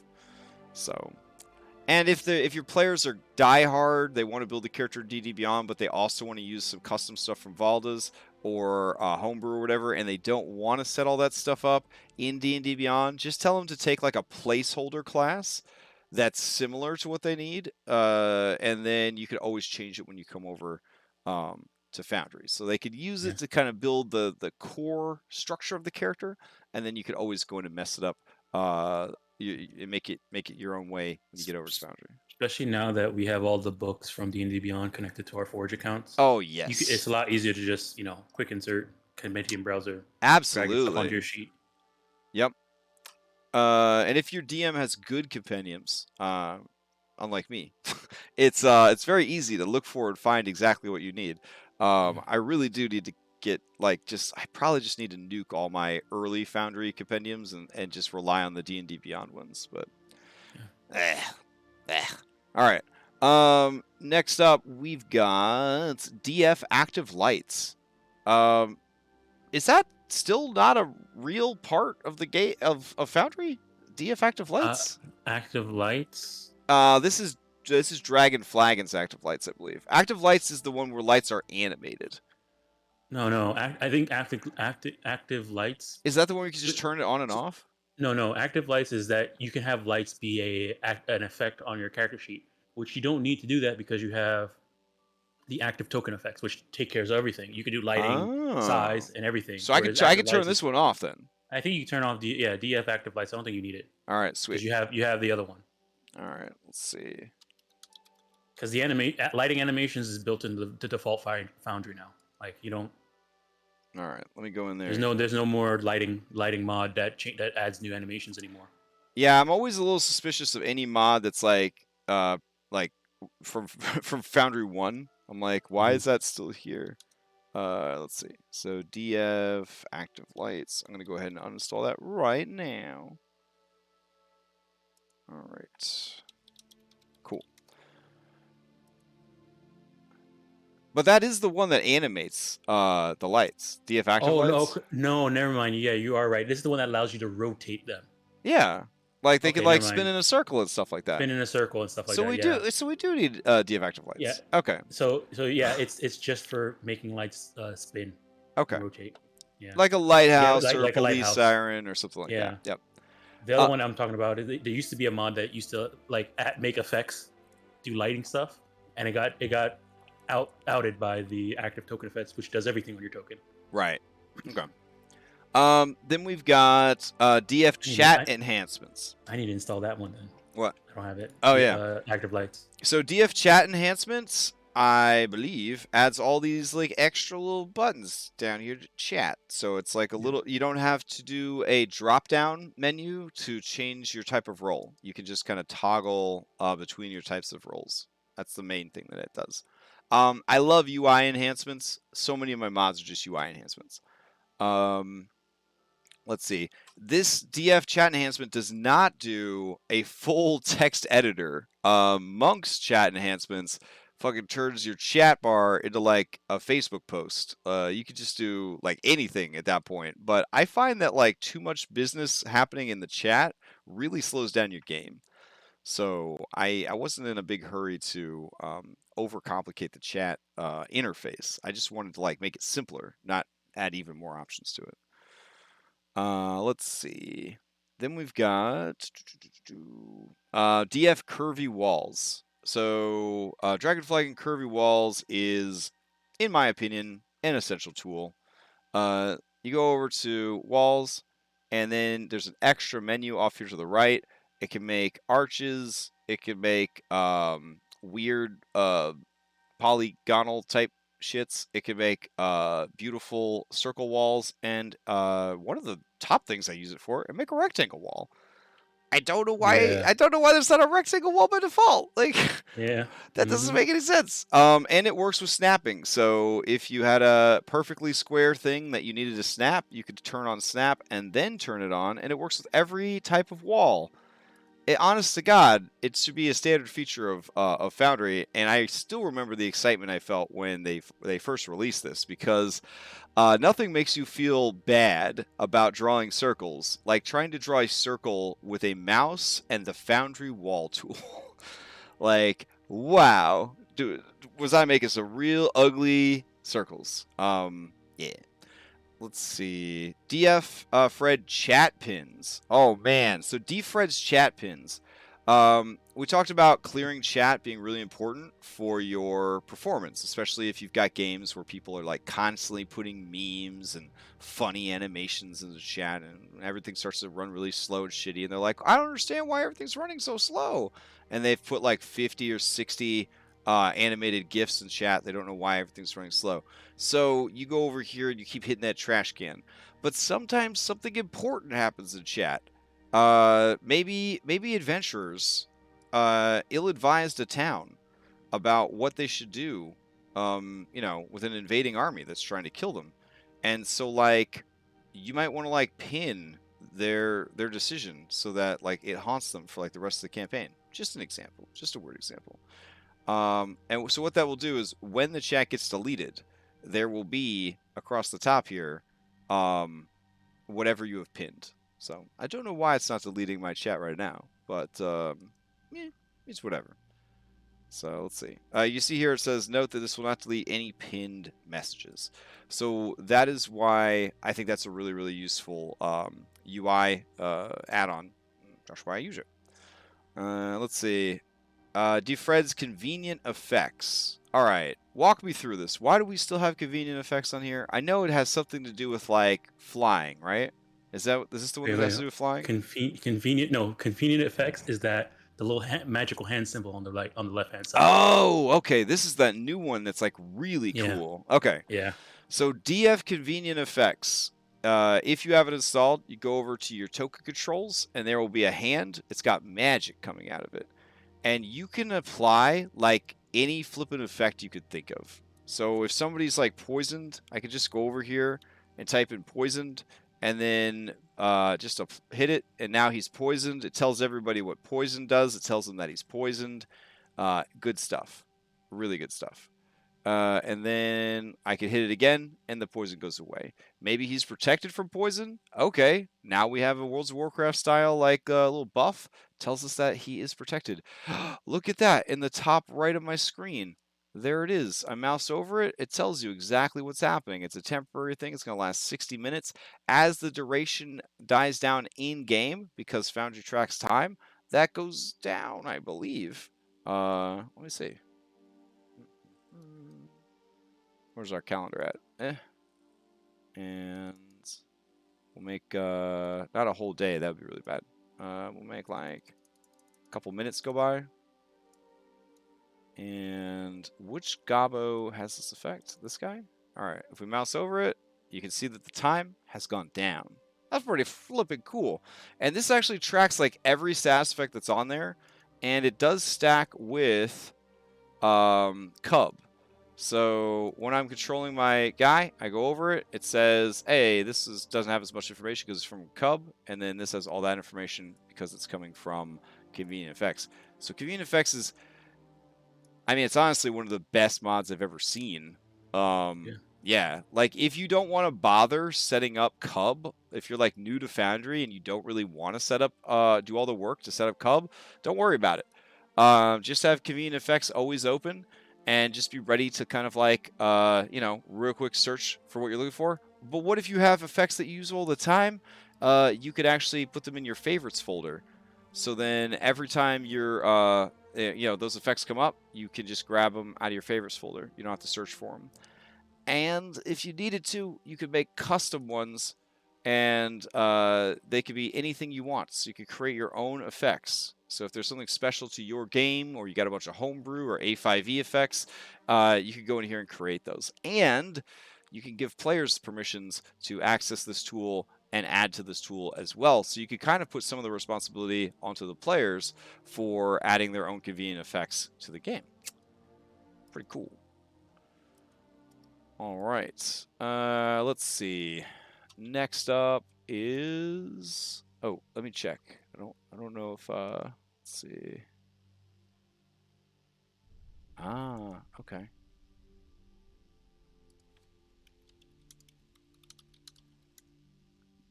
All right. So let's see. We're going to go over to our modules again. And where did we leave off? Convenient. Yep. So the next one is DFred's Droppables, which I'm not using anymore. I think that was the drawing a folder out and it drops everybody in the folder. Oh, why did I turn that off? That's actually pretty useful. All right, I'm gonna turn that back on. I actually really like that one. So that's gonna like reboot, but then we'll go right back to Red Rock. I think I actually tried to use that today and it wasn't working, and I was like, that's weird. Let's see.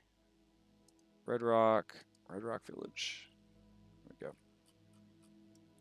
So if you have DFred's folder mod, you could go grab an entire folder of peeps and you could drag it onto the scene and it'll just automatically put them all onto the scene for you. Super cool. Saves a ton of time. Obviously, the best thing you could do with this is bring all of your characters over to a new scene with just dragging one folder over, and now everybody's on the scene. That's like probably the best thing you could do with it.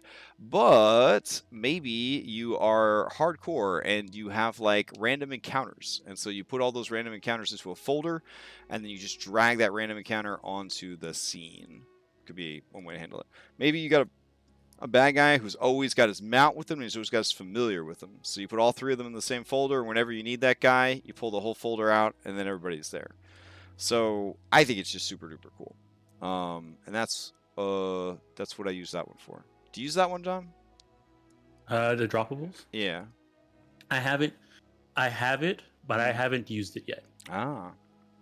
I think it's the main reason I use it is just for the party. Yeah. Yeah, because I didn't have it when we did Rhyme, and so I haven't needed it yet for anything. I might end up using it for Monster Hunter. But. Like hero stacking is cool, but this you don't even have to ask the players to hero stack.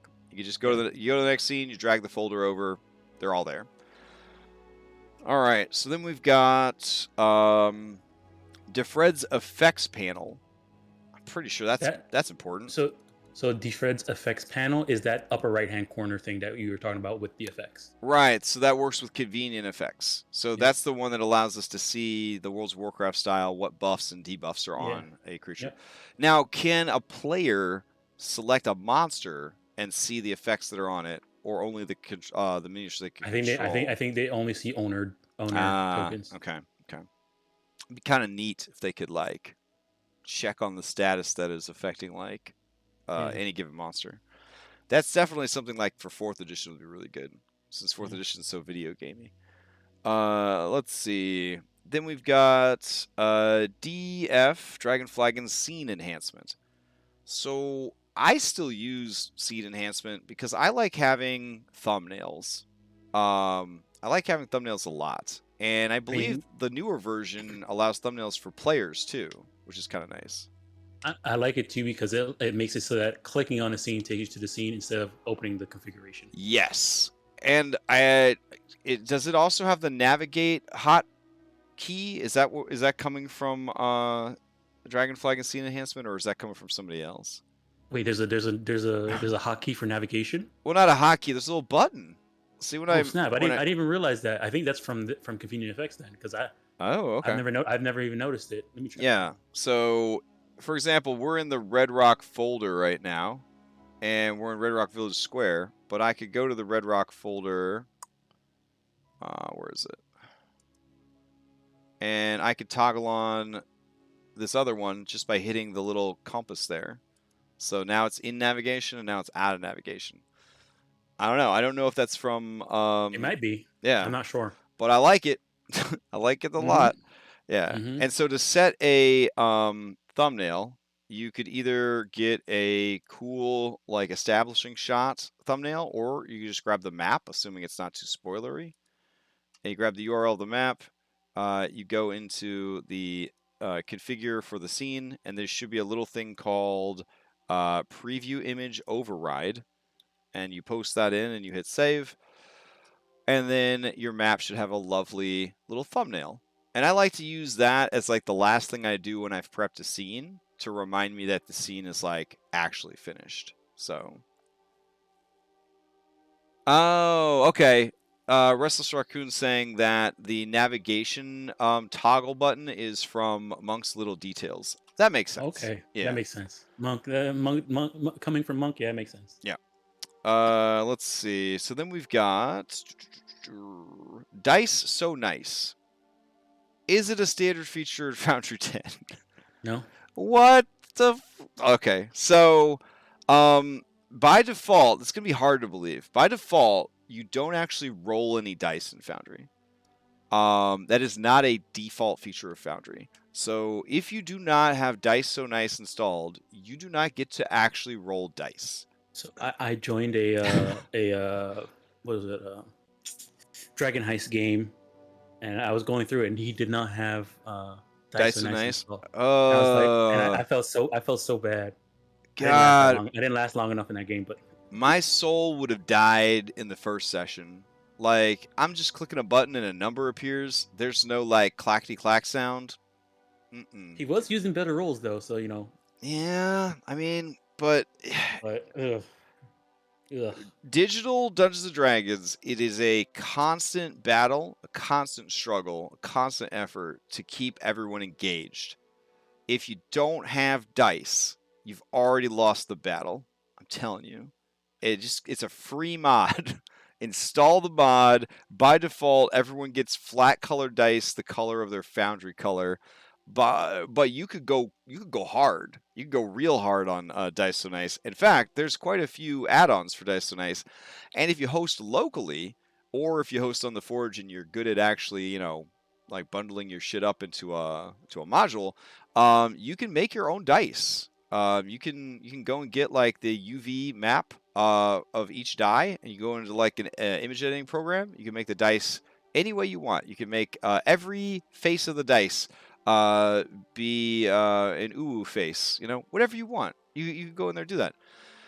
I love it. I can't imagine Foundry without it. Yet another thing that if Roll20 has it as a basic feature, Foundry should have it as a basic feature. I don't understand why that's not like the standard design policy. Like, Anyways, if you go to your configure settings when you have it installed, you go to modules and you go to Dice So Nice. It has quite a bit going on. So you can choose the maximum number of dice that it's ever going to render on the screen. You could choose how fast dice go. You can let people decide how fast they go, or you say, I never want to see dice roll slow ever again. Or you could say, I always want dice to roll the same speed. It's just so good. You can pick your roll area. You can make your dice only roll in this little corner if you want it. Yep, you can set a bounding box, and it will only roll in that area. You can then, of course, go in. That's in the rollable area settings. So you could just click and drag, and that will set where it rolls on the whole screen. They've also got just a little window. So if you only ever wanted to see dice, like right here, maybe you stream the game, and you have a dice tray as part of your overlay for streaming the game. You might always want all the dice to only show up in that area because that area is zoomed in as a dice tray on your UI. You have control over that. You can do that stuff. So it's very, very cool. All right. How the fuck do I get out of here now? Escape? Maybe? All right. I think you need to click on the button again. Oh, I can't because my rollable dice area is in the way. Oh, yeah, I think you have to escape out of it. All right. Let's see. Also, inside of Dice So Nice, you can change the dice to be like any kind of dice you want. It's incredible. So are they as crazy cool as the ones from D&D Beyond? I mean, not really. I mean, they don't they don't like. There's no potion There's no balls. potion dice. Yeah. Yeah, there's nothing better in the world than the potion dice on D&D Beyond. David? Yeah. There's potion dice and the fuzzy dice are pretty good. Yeah. There's also like, their premium dice that when you get a nat 20, like there's like some laser light show goes off and the fucking die turns into like a dragon and it flies around and I don't know, like all kinds of weird shit happens over there. I mean we have Thomas the Tank Engine, That's true. We do have Thomas the Tank Engine. So in addition to changing everything about how the dice look, what materials they're made out of, what patterns they have, what colors they have, I believe you could even set a custom texture. I think when I first started this, I had like lewd anime girl faces all over my dice. You could do all that, but you can also set special effects to go off when you roll your dice. And I believe you can even have weird shit happens. So some people like there to be like a shattering of glass sound when they get a natty 1, and then like a victory sound when they get a nat 20. Captain Bubbles from Skull Shackles, every time you got a nat 20, Thomas the Tank Engine would fly across the screen, and it would always make everybody hype, even if it was like the 40th time we saw it. So Dice and Dice is just good. It's just good. It makes you feel like you're playing Dungeons & Dragons. It's a very important mod. All right, next up, we're in the D's. We're making progress. Dice So Night Weighted Companion Cube Dice Set. I believe this is just like adorable companion cube dice from Half-Life. That's it. They're really cute looking. So, Dice Tooltip. Holy shit! What an important mod. Wow. So this is another quality of life UI. If you mouse over something that rolls dice, it tells you what it does. That's it. It tells you what it does. Yeah. You don't have to open the ability to figure out what it does. You don't have to roll the ability to find out what it does. You just mouse over it. And nowadays, so stable. When it first came out, it felt like after about an hour, it would break. And then it would just like show you one result for like the rest of the night until you refreshed. But it's gotten so good and so seamless. I haven't had any issues with it since I switched to Foundry 9. I still have the occasional, it floats with my my mouse, and then I have this mouse over something else, and it goes iffy. All right. Then we have DL Open, which I believe is just a mod to support other mods. I don't believe DL Open does anything special. Yeah, I think it's like a mod that helps other mods. Drag Ruler. Drag Ruler is super important. Why? Because Roll20 has it. No, but honestly, that's fine. Again, when I switched over, I was coming from Roll20. All my players were coming from Roll20.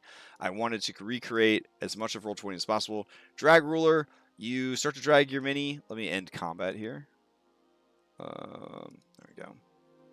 Bloop. You start dragging your mini around, and you can see how far you are going to move.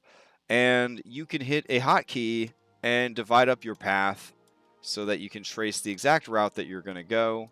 And then when you let go, you follow the path. I believe this green, yellow, and red is a part of this mod. I don't believe it's being caused by a different mod. I think that's right. Yeah, I think it's from Drag Ruler. Yeah. So what it's showing us is that green is your normal movement speed. The yellow would represent you having to dash. And then the red is outside of your maximum movement for the turn. Keep in mind, this is for like a basic bitch human commoner that walks on the ground. I don't believe there's any way to toggle between your different speeds still. No. Yeah. So it's always going to default to your walking speed. I think there's a way on a per player basis to go into the settings and change that. I don't know. Let's see. Go to Drag Ruler. Let's see. You could go here and change it to right-click create waypoint. Obviously, the civilized way to do it. Toilet paper goes over, not under. Right-click action for Drag Ruler is create waypoint. So where it says speed provider settings, yeah, you can change what attribute is taking it from. Yeah. So right here, it says it's going to grab the generic settings, but you can go in here, and where it says movement walk, you can say, my character always flies, and then you can change it to that. And then if for whatever reason you got some rad shit with your dash multiplier, you can change that there. And if you're colorblind, you don't have to use green, yellow, and red. You can change it to whatever colors actually register for you. So I just think it's really great. I think it's really, really good. All right, next up is Dynamic Active Effects SRD. So really, to understand that, we'd have to talk about dynamic effects using active effects, which is the current name of this product. It says here 0.10.29. Is this a part of the core stuff yet, or no? Dynamic active effects. So the dynamic part, yeah, is what the mod does. Active effects are our core Foundry thing. Okay. That's why before it used to be dynamic effects, and now it's dynamic effects using active effects. Right. So they added active effects, which became a core thing, and now they have this mod to allow it to be automatically do stuff. Yeah. And so this is basically what in Foundry manages a lot of the behind the scenes stuff, like how armor class works. And oh my gosh, when they were trying to figure this stuff out, it felt like every other update we had to redo armor class. Nowadays in Foundry, of course, you click on the armor and you have a number of different ways to calculate it, including making your own custom formulas for it. But those active effects in the early days were one of the most reliable ways to apply armor class modifiers and things to what you needed. This has kind of become just a core functionality of the game.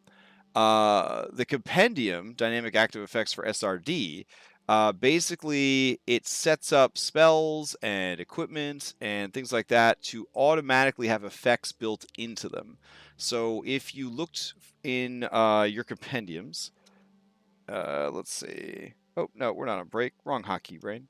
So if I looked for, say, a Ring of Protection, I would want to get one that had DAE SRD, because when I bring that over to my sheet and I equip it and I attune it, it suddenly applies all of the benefits of the ring automatically. I don't have to remember to set it up myself. I don't have to remember to add it myself. It just automatically takes effect.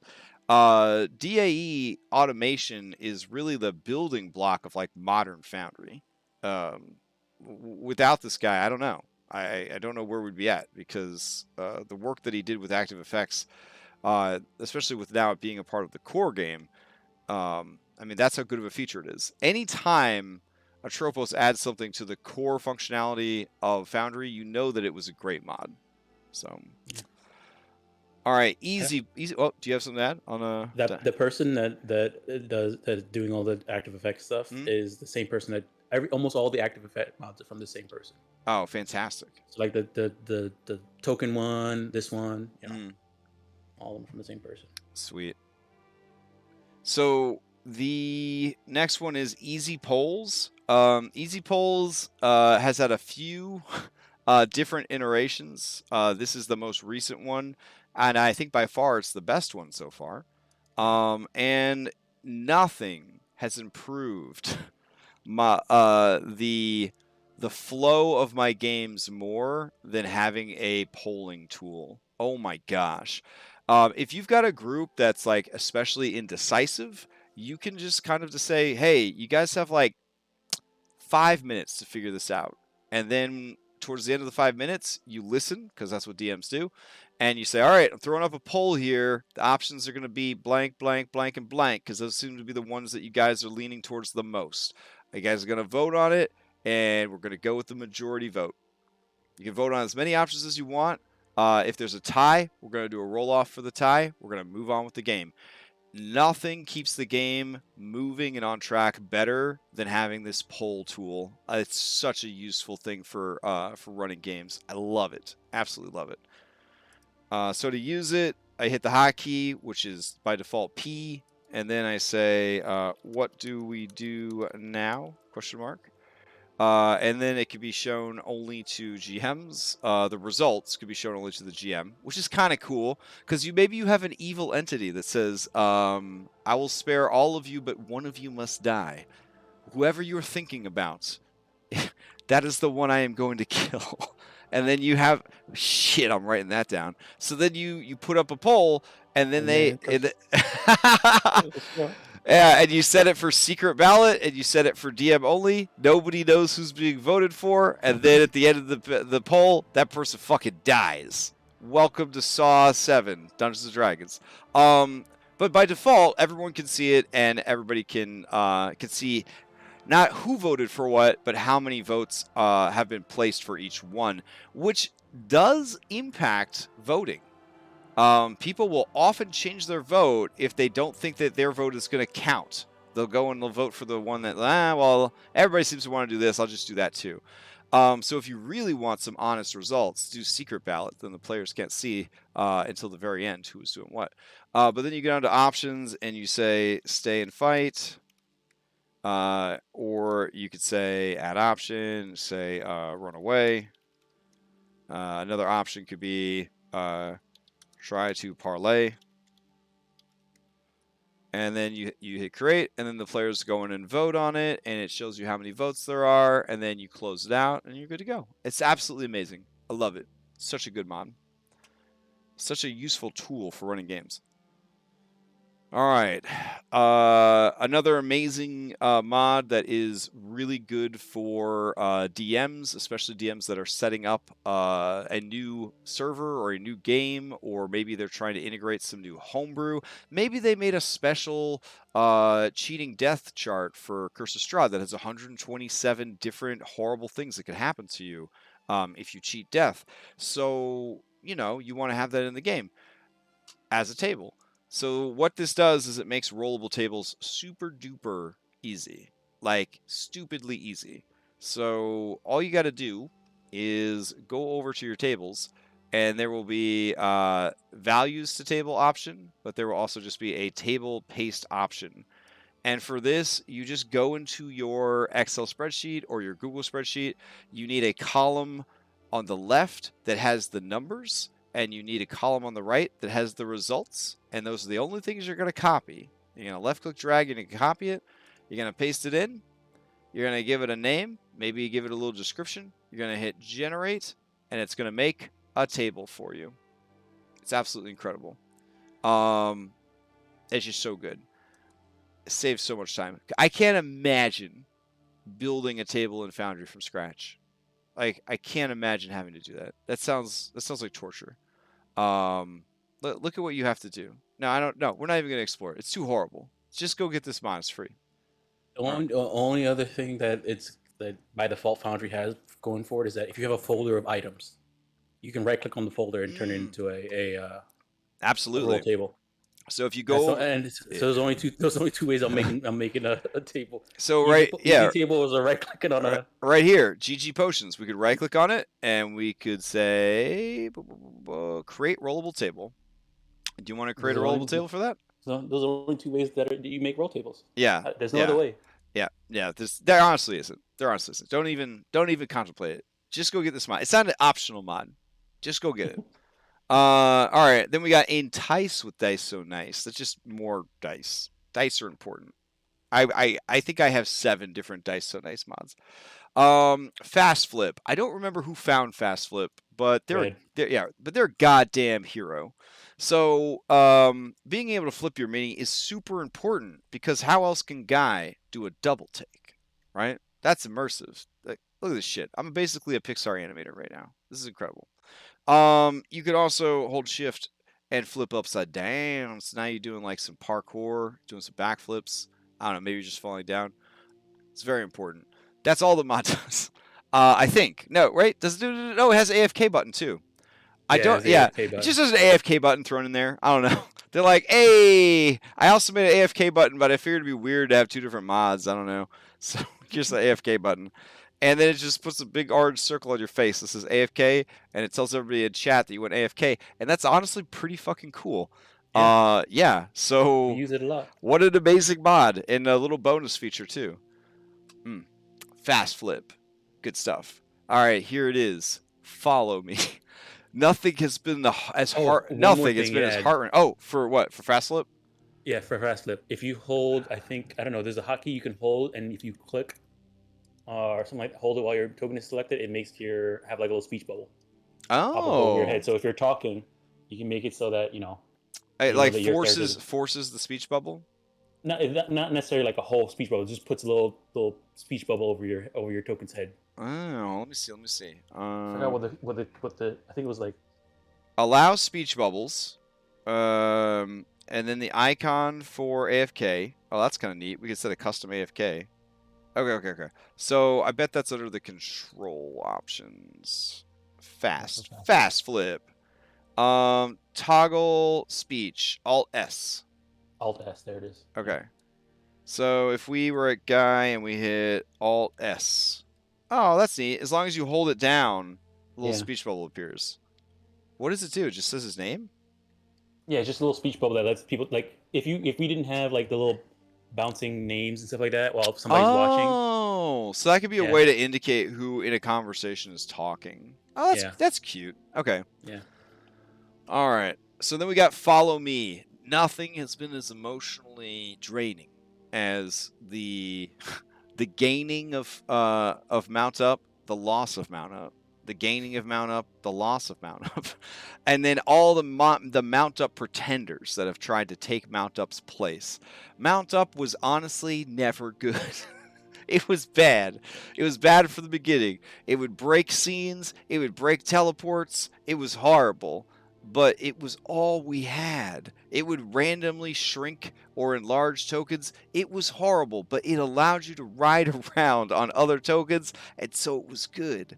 And then we lost it. And then people were like, don't worry, we have token attacher. But you might need these emergency macros because token attacher might, keep breaking your Foundry. And that's what it did.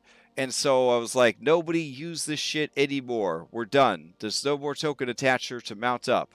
Mount up is over. But then Follow Me came out and everything changed. It was like Aang coming out of the goddamn glacier. So I have the hotkey for that set to M.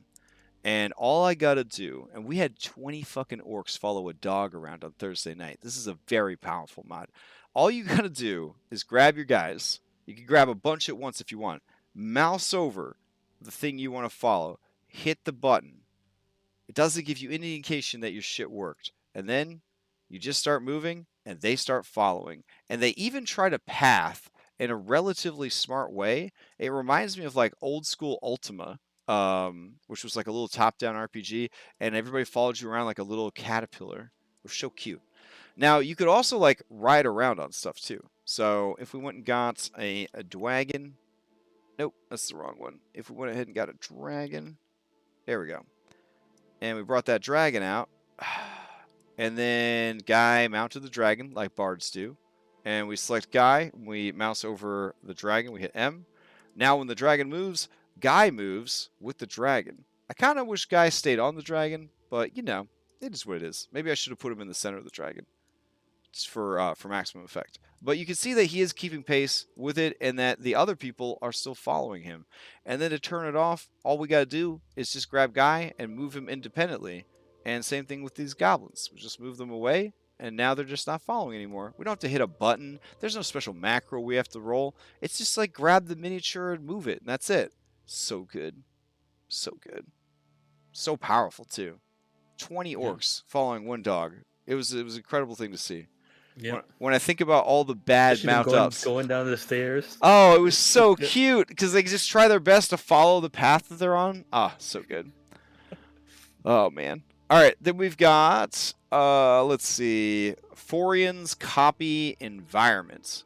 Now, this mod has always been strong, but lately, it's stronger than ever. It's very, very good. So if you run a lot of Foundry games, and you fuck around with your settings a lot, or you're starting a new game, but you don't have like a nice template game, so you're like, I kind of want all the settings that I already have in my other game, that's what this mod is for.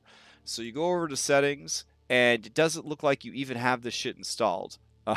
But you go over to settings, and you right-click, and then you can export the settings using Forien's copy environment. You go to your other game, you import the settings, and now you got it all. When you export, it takes everything. But when you import, it actually gives you a checklist of all the things. So if you're like, I don't actually need a Faerunian calendar in this world because it takes place in, I can't remember what the world of Kryn, the Dragonlance world. So they have a different calendar. You're not going to want the Faerun calendar in there, but you do want all your other settings like your mods and all that. I believe nowadays Forien's brings in almost every setting. It didn't used to, but I think now it actually brings in almost every single setting, which is really, really cool. Yep. One thing that you do need to know about settings in Foundry is some of them are stored to the Foundry game itself, and then some of them are stored to the cookies in your browser, which is really obnoxious. So if you are in the habit of working on Foundry on different machines or playing on different machines, it's going to be different everywhere. So yeah. It's a whole thing.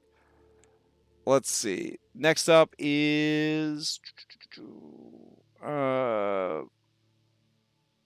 Foundry Community Macros, which is built into the Forge, I believe. Foundry Community Tables. No, are those just built into Foundry? They're just Foundry people. There's just the Foundry community made a module that's a bunch of macros and a module that's a bunch of tables, and put them out there. And they update them every once in a while when a new one is made.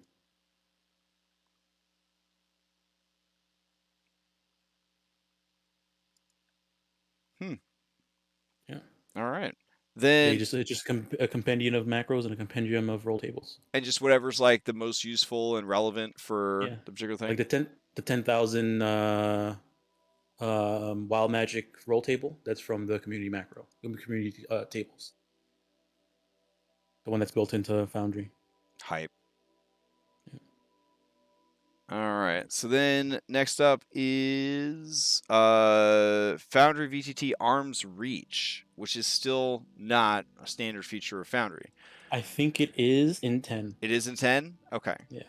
Because until this mod existed, a player could open a door from anywhere on the map. If they could see the door, they could see the door, they could open it. Like a DM could. With Arms Reach, you could actually set the distance on the map that they had to be from the door to successfully open the door or close it. And again, the doors don't make sound by default. So you have to have the door mod just to get them to make sound. Ambient doors. Is that a feature in 10? Ambient doors? No, I don't think so. Wow. That's wild. I mean, it's obviously the talk of someone who's spoiled now because we didn't even have doors on Roll20. So I should just be thankful I got doors at all. But I don't know. I guess I spoiled baby.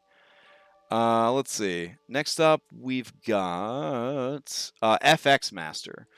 So FX Master is how we get all this rad stuff to happen to tokens. It's how the tokens burst into flames and right? Or is this the weather? No, that's weather. Which one is making the token stuff? Token. It's another token FX. Okay. All right, scratch all that. So this is the one over here with the magic wand, and you click on it, and then you go over here and you get weather effects, and I guess you get special effects too, right? I think some. They used to take care of the templates. Yeah, templates used to do the old template. This is the not JV2A stuff. This is the not. Yeah, boo, sad. I mean, really, I just use it for weather. Yeah. Now, obviously, the most important weather there is spiders. So you can go in and you can set spiders, and then spiders just appear all over the screen, and then everybody logs out, and you don't have to run the game that night. So it's pretty good. Put rats instead. Yeah. That's true. You could have rats and spiders if you want to. The most important weather pattern is rats and spiders. Oh my goodness! No, I'm just looking at it on stream. Ugh. Yeah. If you have a cool spider boss, spider weather effect, maybe you're running a game, I don't know, a game with a vampire, and there's like bats everywhere. There's like a little bat button. You can make bats appear. Plus, the regular weather. And you could go full anime, and you could have like cherry blossoms falling from the trees. You just got to go in here and turn on autumn leaves and make them like pink. Now you got cherry blossoms falling for your cool sword battle. Rain, snow, fog, it does it all. It's good stuff. All right. Let's see. Then we got who's next? Oh, GM screen. So much to my great shame, I'm still not using GM screen properly. But I haven't uninstalled it because I have hope. I have hope, and I have prayers that someday I will start using this incredible mod. But GM Screen basically creates a customizable shortcut menu that is just one little click at the bottom of your screen away, and you could have anything you want in here. I mean anything. You can drop anything here. You can drop tables, you can drop monsters, you can drop documents, anything that you want to keep track of, you can drop here. And you can customize the size and the layout of all of these boxes so it perfectly matches exactly what you need. It is incredibly useful. You could also create tabs. So if maybe you needed a special menu just to help you manage like the final boss of the campaign, maybe the final boss of the campaign is a really complicated monster. You could have its character sheet here. You could have your notes on what to do and when here. You could maybe have a table of crazy effects that happen when you're fighting the monster. You could have access to their minions. You can put all this stuff here. It's super duper useful. So I just need to like take the time to use it. But I think it's an amazing mod, and I haven't deleted it because I really am holding out that someday I will use it. Have you tried GM Screen yet or no? No, I don't think I have it installed. I probably should install it. It's one of those things that like I feel like once you start using it, you're gonna get hooked on it, and then God forbid they get rid of it. Is that weird to be afraid to use a cool mod because you don't want to like miss it when it's gone? I feel like that one doesn't seem like something that would go away from an update. Yeah. You know what I mean? Like how like you know, a tidy sheet, even though, you know, I don't think that's ever going to go away until they implement it. That's true. Because it's like a, you know. So then we've got Handy Funds Dice Edition, just more dice for Dice So Nice. We got Hey Wait. So I'm too lazy to do Danger Zone, but I'm not too lazy. Well, I am too lazy, but sometimes I'm not too lazy to set up Hey Wait. So how Hey Wait works is you drag a little box, and then you go here and you say, what does it do? All right. So when you go here, this exclamation mark, something happens. And then any number of macros could be played out. Any number of animations could be played out. In this case, we're just going to have exclamation mark animation. And then macros. So you could have double effects now. Nice. Anyways, I'm going to create it. And then I just put it onto the map. And basically, when a player moves into that area, it will pause the game and it will play that particular thing. So if we take Layla, and Layla walks on over to that, it should zoom in, pause the game, and then there should be a little exclamation mark. No? It might not do it because you're a GM. Okay. But it's very, very useful. Like, maybe you have a trap. And they did it. Okay, maybe you want to have a trap on the map and you don't want to like forget to stop them. Nothing is lamer than like a character moving all the way down the hallway, they're into another room, and then you realize that they just walked right past a trap, but you didn't notice they walked past the trap. You can't be like, oh, by the way, before you went in this room 50 feet down the hallway, there was actually a trap. People aren't going to be too happy if you do that. So yeah, you want to make sure that you get that settled beforehand. One of the issues I have with this particular mod is I don't use background image maps. I use tile-based maps, and this does not play well once you get onto the map because it is a type of tile. And so, like, for example, if I grab it and go to delete it, there's a chance sometimes that you'll grab your actual map and delete it. If in this case the map is locked, so I can't select it, but I do find it to be a little annoying because I do like working with layered tiles when I'm building a scene. And it's another one of those mods that kind of assumes that you're just using a background image. But like, I can't stand using background image maps. I feel like it's so limiting. Yeah.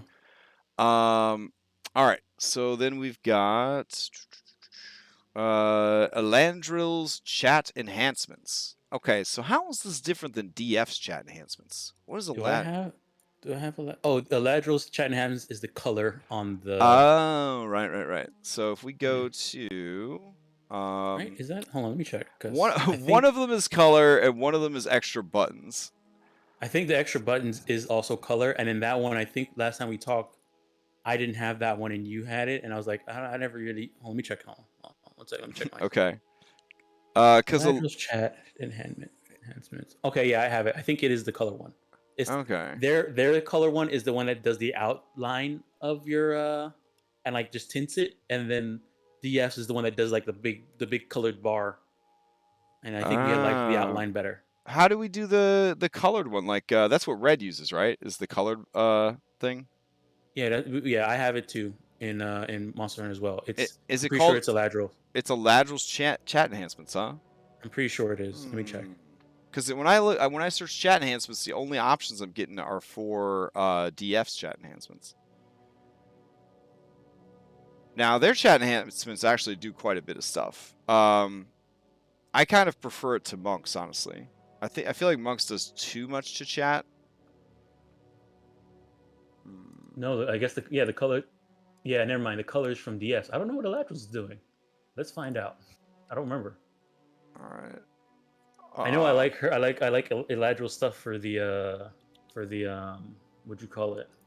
The inventory sorter. But I have the chat enhancement too, but I don't know what they do. Here we go. Tint chat message backgrounds is definitely a DF chat enhancement. Yeah, it's the DF one. There we go. Chat enhancement.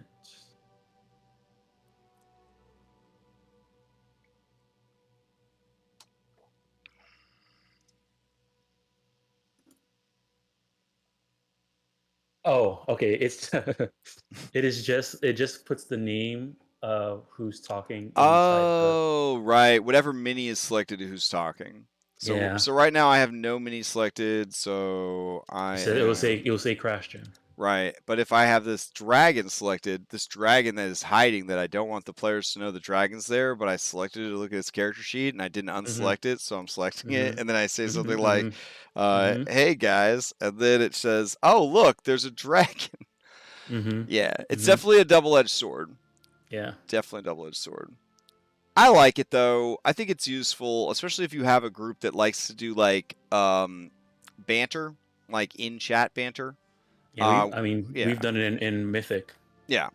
And it's useful for players too, because if players have control of pets and themselves and maybe a guest character, they got to cover somebody, or companion system or cohort or any of the other stuff, that allows them to kind of jump into that thing. So maybe you've got like a really like hammy player that just like loves playing it up, and they've got like a goblin cohort. Maybe they go in and they make snide comments as their goblin, or they complain about the character as their goblin. Like a ventriloquist dummy situation where they're like, yeah. So it's cool. It gives them like extra stuff to do. Illandril's inventory sorter. I don't know how this isn't just a standard feature. Yeah, me neither. It sorts your inventory. It's so important. They just make your inventory alphabetical. How could you not want this? Like, I don't understand. I know there's a search function, but you might as well also be alphabetized. Why not? Anyways, and then there's Illandril's token tooltips. So similar to the dice tooltips, this allows you to mouse over something and see all that important data. Very useful. I can't imagine playing without it. There's a lot of ways to spy on people. I got this thing down here at the bottom, Monk's Improved Tokens or whatever the hell it is, and that shows me all their stuff all the time. But it doesn't hurt to just kind of like mouse over a token and remember what's going on there without having to double click and open up the sheet. So good. Let's see. And then we've got I have initiative double click, but it really wasn't working well. with Lancer Initiative. At least I didn't think it was. Were you able to get to work? Let me check it out real quick. Hold on. Initiative double click. Trainer Island. Start a combat real quick and see what happens. Yeah. I think I turned it off because it really wasn't like making that big of a difference for me. It was kind of like, I think I was always able to double click, or after I changed it, I couldn't double click. I can't remember. Yeah, it doesn't work with Lancer. Yeah, that's why I turned it off. Yeah. Okay. So if you don't use Lancer Initiative, aka Active Initiative, it's pretty useful because one thing that Foundry kind of does dumb is like fixing initiative rolls. So like, if somebody rolled initiative and they're like, wait, I could have done that with advantage, and then they want to roll again, and then they're like, this number's better, please change it. First of all, we only care about one initiative roll when we're rolling when we're running active initiative. Like whoever gets the best roll in the first round, that's all we care about. So that's the whole thing. But for regular initiative, yeah, it does make a difference. And normally you have to right click and then choose like update initiative, and then you have to go in. This mod allows you to just double click and change the initiative and hit enter. So it's pretty useful. Inline table rolls. What does inline table rolls do? Inline table rolls, it allows you to have roll tables inside chat. Oh, right. Have it automatically roll to the table in chat. Yeah. So we could do like wild surge. Like it'll be bracket, or no, it's not bracket. It's something else. It's like bracket, then number sign, the name of the thing. Is it bad if I cheat and I just use quick insert to do it? Well, quick insert. What quick insert would do? We'll put the roll table there, then you have to click on it, and it'll just open it up for you. Whereas this will actually roll it. Oh, right. Okay, but you have to actually put in, I think, the name of it. Yeah, like a let me find out what the code was. Okay. Where's it at? It shows just how frequently we use it. Yeah, I mean, I haven't. I have it set up now in Monster Hunter for some monsters that have to roll something to do certain things, but I haven't used it until now. Yeah, I'm trying to remember what the code is myself. Are you checking online? Yeah, I'm checking online. What was the name of it again? It is called Inline Roll Tables. Inline Roll Tables. It is it's bracket hashtag the name of the thing bracket. Oh, bracket hashtag GG potions bracket. There we go. Oh, and then it just automatically generates the effects right there, and then you can skip right to it. Oof, that is nice. Shit, yeah. Why don't we use that more? You can even put it in an attack as well. Right, like the main ads from Odyssey would have that would have been great to just have that. How I have my journals and session notes set up? Oh no, they're really good. Yep. Was that a YouTube comment? That was a YouTube comment, yeah, because we're on the I don't see it over here in Twitch. Yeah, I thanks to Streamlabs OBS, hashtag no longer problematic. I could just kind of look over and see all chats, Twitter and YouTube, but not Facebook because I hate Facebook and I don't want to stream to Facebook. But I will say YouTube is better at giving me notifications about people doing stuff than Twitch is. Because when you turned on, it like YouTube was like, "Hey, Crash Jam is streaming." I was like, "Wait a second." Yeah, and when I signed up for this dual streaming through Streamlabs, they gave me like a bunch of really cool things. So like we have this like intermission button now. Look at how fancy that is! Oh my goodness! And then we've got like this be right back button. Yeah, I see all the effects on your camera now too. Yeah. So this was like the most like subdued of all of them. A lot of them were like, our goal is to make sure that photosensitive people have a seizure. That seems to be the design behind them. But this one's called Tarnished. I think it's really cool looking. So, and I have access, I think, to all the files. So I might be able to go in and like change the colors up too. So instead of like blue, I could change like red or pink or purple or something. Might be kind of neat. Awesome. All right, so then next up we've got JB2A, the Patreon Complete Collection. I'm gonna tell you right now, if you use Foundry, you better be supporting JB2A over there on Patreon. They are pioneers. They are the driving force of what makes Foundry so goddamn sexy. It is so important that they continue to make animations for Foundry, and they only really get help through Patreon. So like it's only like a couple of bucks to support them, and you get access to so much cool stuff. Like it's ridiculous. This is a foundation building block of so many other things that are improved by having JB2A installed. Yes, there's a free version, and yes, the free version works, and it's very robust, and it covers a lot of things, but you just get so many more options. It's stupid how many amazing options there are. And it allows you to use things like Sequencer, which allows you to... is that Sequencers? Is that part of JB2A, or is that a separate mod? It's a separate mod, but it works with JB2A. All right, sweet. So like, it's just, again, JB2A is like the foundation that you're going to build every cool thing related to animation on top of. Yeah, at its most basic, you could still add cool effects. So like all of these chimneys, I could add chimney smoke coming out of all these cool chimneys, and it just looks so good on the map. And their animations are so fluid, and they're so low impact on your resources, it's almost like magic. Like, yeah. Like I'm trained in traditional animation, and I've made some traditional animations, you know, for smaller projects and things like that, and for sprite-based games and things like that. The fluidity of their animations, combined with like how well they run and like the small file size, honestly, God, it's black magic. It's so good, like it's so well done, and they're just prolific. They're always cranking out more content.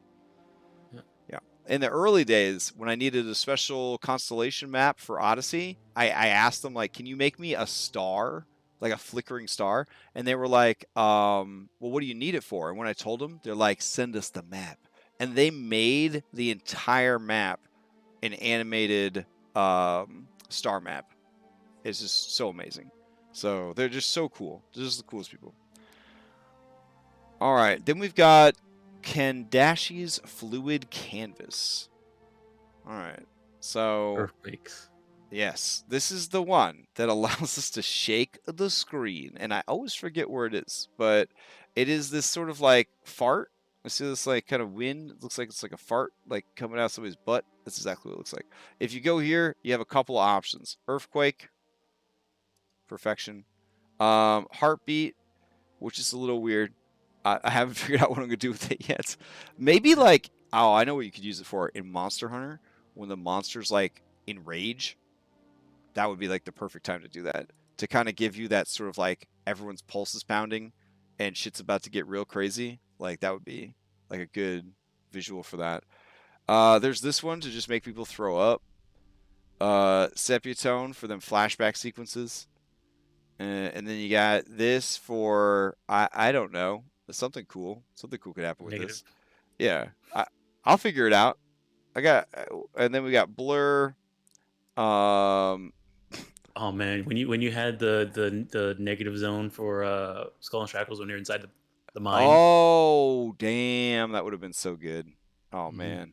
And then there's the fade. Everything just disappears. And then of course on drugs, which does make people very sick very quickly. So yeah, very immersive. I don't know. I think it's great. I'm really glad that you shared that one with me because I've been looking for an earthquake effect like forever because I like kaiju monsters. Nothing says a kaiju monster's coming quite like shaking the entire screen. So let's see. Then we've got we're almost there. Keybind lib, which is just a mod that supports other mods. And then we've got Lancer Initiative. So Lancer Initiative is how we run Active Initiative, which is to say Shifting Initiative, Popcorn Initiative. There's a million different words for it, but Active Initiative is where there's no set initiative order. Everything is determined by what happens during the fight. And honestly, it's really, really cool. So if we begin combat, Guy controls the initiative. We hit the button, goes to Guy. Guy's ready. He does his thing. Then he decides who he's going to pass to. I don't have time to explain active initiative, but if you use active initiative, this is pretty much the only thing that will work. Like, this is the only solution right now, and it's a good solution. It's not bad. Anyways, so I really, really like it. It's very good. Part of this mod makes me want to like try out, like look up Lancer and see what that what that system is about. So I was at a Magic tournament. I don't know. It's not really a tournament. It was a release event, but we were all playing Magic for prizes. I don't know if that's a tournament or not. Anyways, I was at a Magic thing, and I tried to do like the human small talk or whatever, and so I would explain, oh, I normally play D&D, but, you know, that's how they got me back into Magic, was with the D&D sets, blah, blah, blah, blah, blah. And the guy's like, oh, I don't play D&D, but I play Lancer. And I said, well, you're the first human being I've ever met that plays Lancer. So tell me everything. Whoo! Oh, man. So it is pretty complicated. It is like, it's like tabletop wargaming, but you have one robot. But it is robust. You can basically build any kind of mech you could ever imagine. And then it's very 4th edition. The Dungeon Master's like, yeah, so you guys have your mechs, and you got airdropped into this place, and you gotta fuck up these other mechs. There's a, you know, then maybe a big mech shows up. You gotta fuck that one up too to get the MacGuffin. And then that's and then afterwards we go back to base, and that's the adventure. And I'm like, oh, okay. So it's just like a lot of like you know, hey, role play outside of the machine. We're just human beings. Like, I'll punch you in the face because I'm mad, but you know, we're just human beings. Doesn't really matter. Then they get into these giant fucking mechs, and then they roll out and they just wreck. They just wreck things.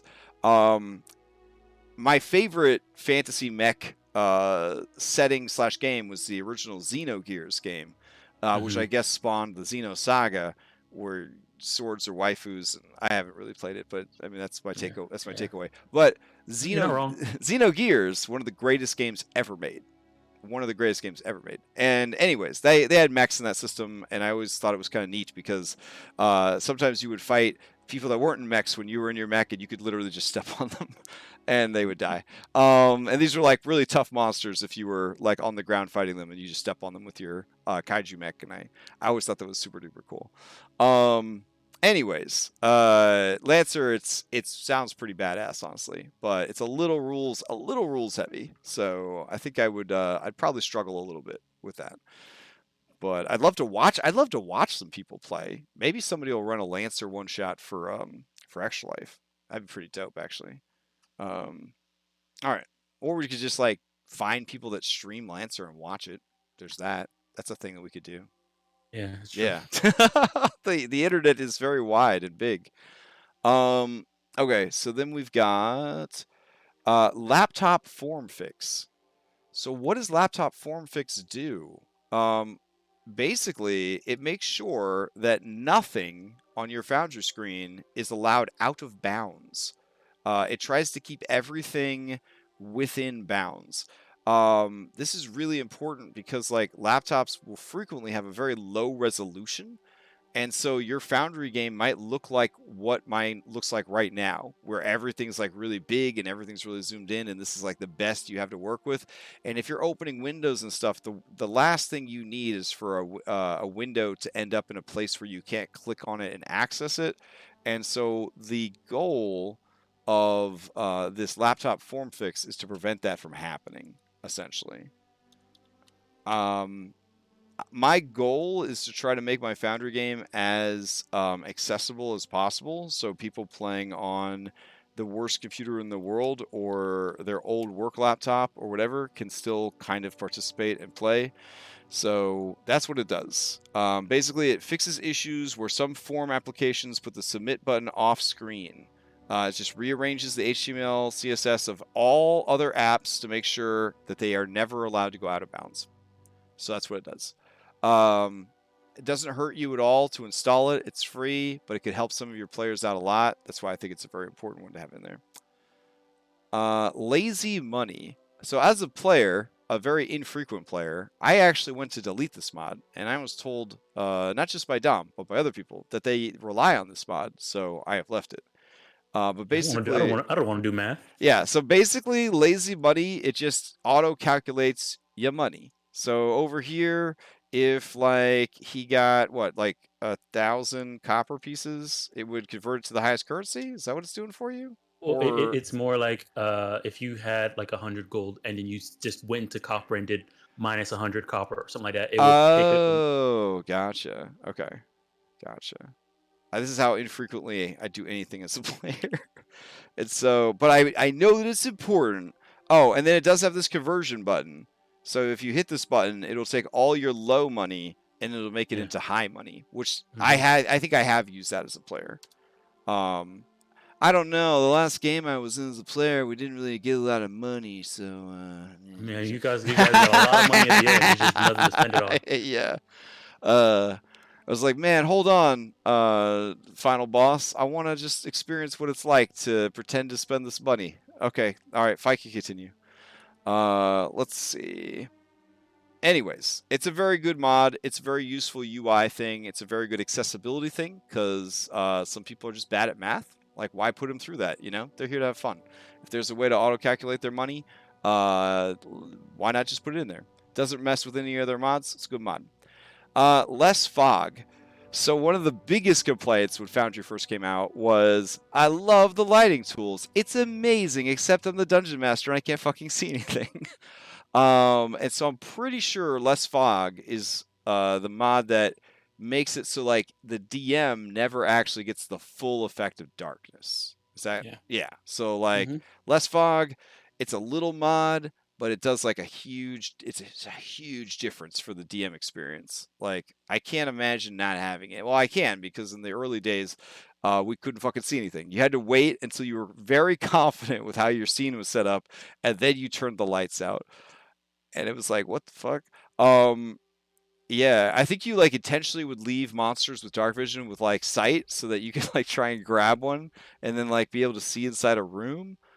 It was that bad, right? When it first started, there was like no way to toggle it or anything. Yep.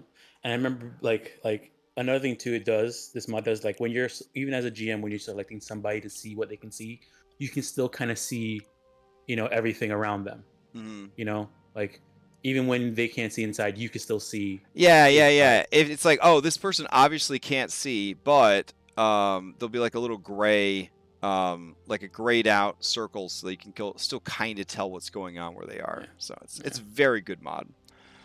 All right, we've got Let's Trade 5e. So I think I've experienced this in Rime. Let's Trade 5e or something equivalent to it. We didn't have it in Rime, but we do use it a lot in what you call it, Witchlight, right? Because there was in the beginning there was such limited. Yeah, there were such limited supplies.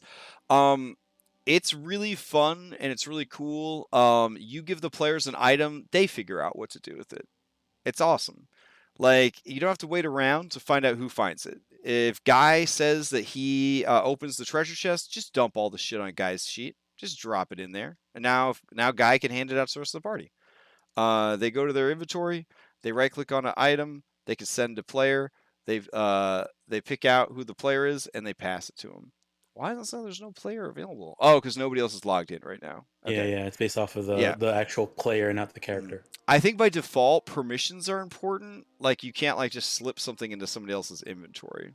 I do believe it says like so-and-so wants to send it to you. They have to accept. Yeah. So yeah, when you click the person, another pop-up pops up for the player and says, "Hey, so-and-so is sending you this thing. Do you accept?" Yeah. And then you have to hit accept, and then it goes into your inventory. I just think it's a really cool. It's also another immersion thing, right? The players start to feel like they're more in the game because they are actually able to manage them. I mean, us moving around that machete around made a lot of, like, you know, there's moments where like, oh man, I wish I had machete on me, but you have it, you know. Restless Raccoon, you say doesn't having all these modules do the opposite? Do you mean of like making the game like easier to navigate?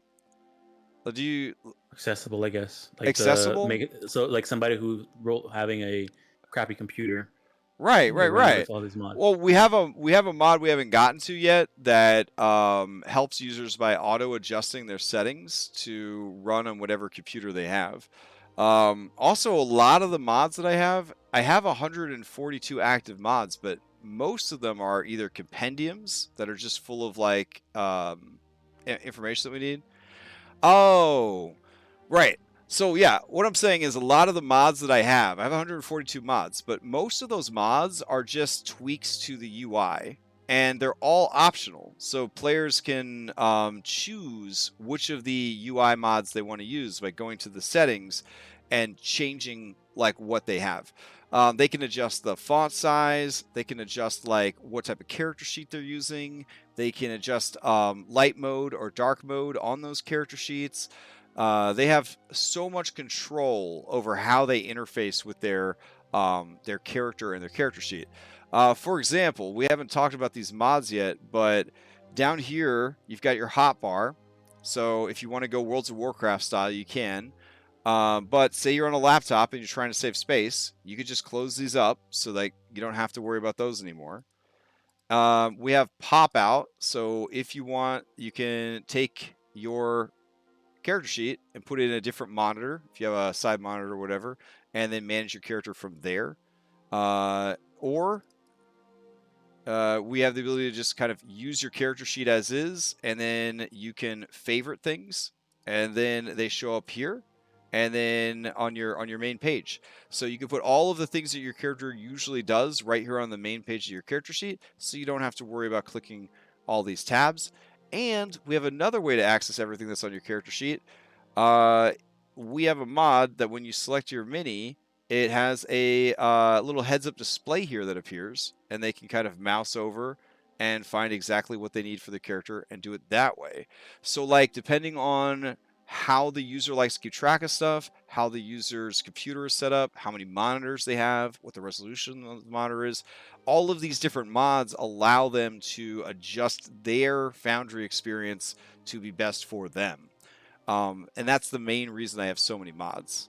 I don't have a lot of mods just for like Flash. Like I don't have a bunch of mods to turn it into a video game. That's never my goal. From the very beginning of joining Foundry, I said I'm not going to turn this into like Baldur's Gate, the video game, right? This is just, we're still going to be playing Dungeons & Dragons over here.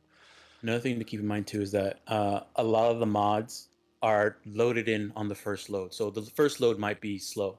Yeah. If your internet's not the best, but after that, then it's just the performance issue stuff is more visual, and so all that stuff you can there's even an option it's client side only that you can turn off, set the frame rate, set how much animations show up and stuff like that. So if your computer can't handle those stuff, you can always have it turned down. It's very scalable. And in Foundry, a lot of people think that you got to have everything the best. I run all my games on medium performance, which is almost the lowest setting. And I do that because I don't really care about any of the visuals or any of the fancy stuff. I care about how it runs. And I want to be able to have a bunch of other applications open in the background without my computer or my Edge browser having a heart attack and dying.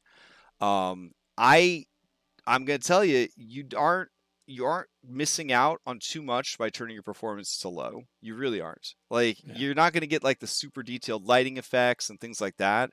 But your computer's going to run pretty damn smooth. And there is a mod called Potato or Not, and basically it just asks the player how good is your computer. And if they're like, actually, my computer kind of sucks, it'll set up it'll automatically adjust their settings in Foundry so that they could run the game on a shitty machine. But those are all things that you have to add with mods. So in a way, the mods are actually adding to accessibility rather than taking away from it. However, there are people that use Foundry as essentially a video game engine. And yes, that would be very hard to very hard to run some people's Foundry worlds on your laptop. Like your laptop would burst into flames and smoke would be coming out of it on some people's Foundry worlds. With the full, for example, the Benios maps that I'm using for Curse of Strahd, fully animated. They're all video based. They're all 3D. They've all got music. They've all got weather effects. They've all got sound effects. That's going to be murder on some people's computers. But that stuff will still function even on the lowest setting. You might not get good quality sound or the best quality sound. You might not get the full every single frame rate on the animations, but you still get to play and you still get to experience the core features, which is dynamic lighting, walls, and just, having a really good VTT to roll dice with. Another thing too, and this is more on the GM side, where the way you set up your scenes, like making sure your resolution is not super high, and you can have those crazy animations and stuff like. But if you make sure your scenes are smaller, and don't have as many not huge resolution, not huge grid size and stuff like that, it actually helps with your performance too. So maybe you have a scene where you want all the fancy stuff to happen, but maybe you, instead of being 100 grid size, you make it be 50, and you have everything at a slightly smaller resolution. You can do that if Makes a huge difference.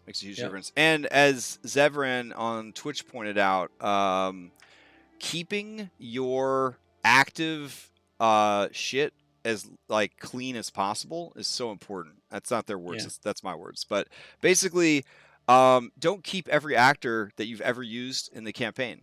Don't do that. When you are done with a chapter, right? Maybe your game's divided into chapters. Archive that shit. Take that chapter, put everything from that chapter into compendiums. If they go back to that chapter and revisit it, pull everything back out. But you don't want the entire game to have to load every time you load into Foundry, and you don't want Foundry to be constantly looking for and checking everything that you have all the time. It's going to just slow everything down. And that's the same thing that would happen to Roll20. I kind of hoped that wasn't going to be the case in Foundry, that I could have an entire campaign loaded in all the time. Unfortunately, with a very big campaign, that is not the case. I'm even pushing my luck with Witchlight, which is a relatively small campaign and only 5 chapters long, as opposed to, say, Curse of Strahd, which I think was 16 chapters. Odyssey the Dragon Lord is 12 chapters. You wouldn't want to have all of those things constantly running and loading in your Foundry game. So compendiums are a huge, huge asset for speed and performance. And then what Dom was saying about smaller pixel size for your maps, it's not that bad. I think this map right here is set to 50, and look at how close I'm able to zoom in. It's incredible. 50 is totally fine. 100 looks good. 100 looks nice and crisp. But more and more, I'm trying to build maps that are 50 pixel when possible, because it just runs better. Everything about it just runs better, and you can get away with a much smaller scene. Yeah. And when you want to have weather like clouds and rain and thunder effects and stuff like that, small map, much better. Yeah, I remember when the first time I ran the Foundry game, and everybody's having such a hard time. I realized that back then I was using I don't know, 240 or something like that for the grid size, and it was so crazy. Everything was high def. Everything was high def. But no one could. It was hard. I didn't have good enough internet for everybody to run it because I was self-hosting at that time too. So it was horrible. But yeah, you learn, and so you just have to make sure you just have a nice clean. Yeah, I know. Oh, yeah. I know there's Foundry groups out there where everybody has the most badass gaming rig. They play Minecraft with HDR render textures and realistic water effects. They do it all, right? And then they get into Foundry and it just is an actual fucking video game. They're basically playing Divinity 2 together in Foundry, but it's Dungeons & Dragons. I have no doubt that there are groups out there that are doing that. Yeah. I don't have time to do that and set that up as a DM, and I certainly don't want to try to stream that as a player while also trying to run that on a fucking Chrome browser. Like, yeah. But if you've got the beast mode machine and everyone in your group has the beast mode machine, then yeah, I mean, I guess go for it. Yeah. But clean and simple is the best way to make sure your Foundry loads fast and runs well. All right, next up we've got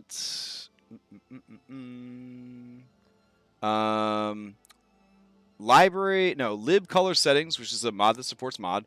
Library chat commands, which I believe is a mod that supports mods. Yeah. Library DF hotkeys, which is a mod that supports mods. Library DF module buttons, which is a mod that supports mods. Library scene packer, which is a mod that supports mods. Yep. Lib wrapper, which is a mod that supports mods. LightsHUD+ATE. Yes. Now, this is another light animation tool. It doesn't do the rotation one though. No, this is the one that adds a little light button on there when you right click on a token now. Yeah. So it makes it so that it's an easy way to like, oh, I need to hold a torch. Let me right click on this thing and change my vision or a torch. Beautiful. Now and it works with the AT. The AT is the active token effect, so it's working using that. Beautiful. So yeah, you could change your vision. So you got blinded. You could go in here for full immersion and turn off your vision. Maybe you had dark vision cast on you, so you would go and toggle dark vision on. Obviously, if you have dark vision, you're going to want it by default all the time. But if you need a light source, you can go in here and choose any of these light sources, and they're already set up for you. Super duper cool. Very, very useful. All right, then we got Lock View. So Lock View is a mod that supports other mods. And I believe what it is used for is advanced teleporters. So basically when people, yeah, it's something that Benios Maps had me install to make sure their stuff was working. Oh, okay. Yeah. I was just like, listen, I'll install whatever I have to if whatever you tell me to, man. So Lock View is a module that gives the GM control over the zoom and pan capabilities of players. So they can lock the zoom or pan, they can move the canvas, or they can set the view to a specified setting. The module was originally made to make play using a digital play mat, such as a horizontally mounted TV easier, but the module can also be useful for digital play. For example, if you have a static screen and you don't want your players to move. The module has 6 main functions: auto scaling, zoom lock, pan, bounding box, force initial view, and view box. Now, we have other mods that can also do similar things to this. So I really just have this installed because another mod I'm using told me to install it. Is the main reason I have it. All right, and then we've got magic items. Oh, what a great mod.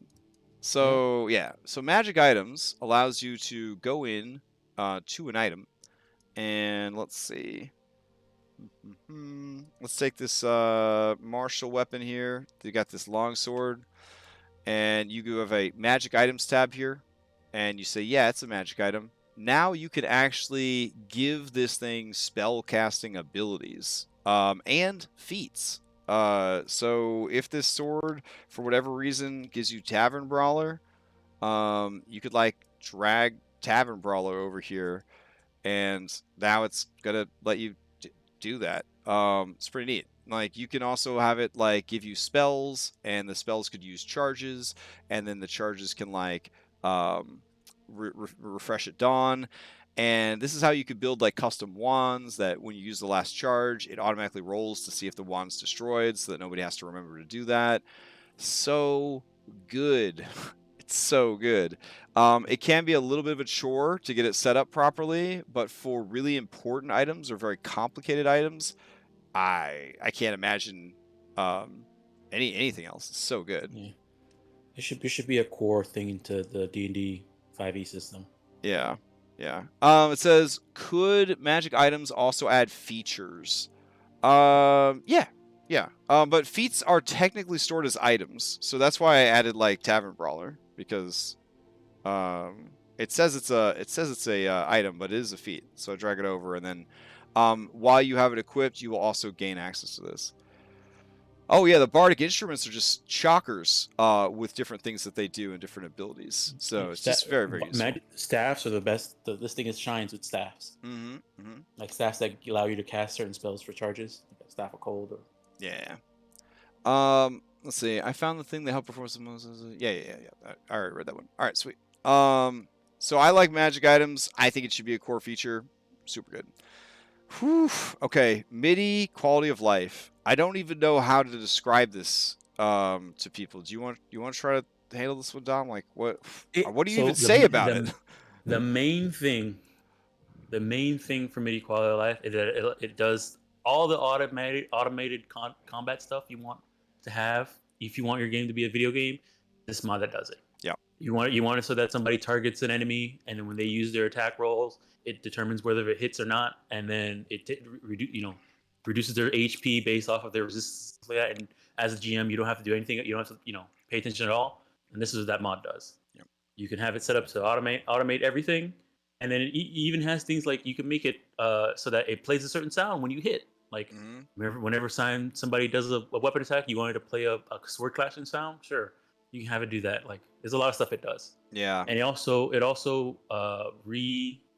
works all of Foundry's basic rolling, which earlier we talked about better rolls, but this also does this. That too, but sadly, all better rolls really does is roll 2 dice.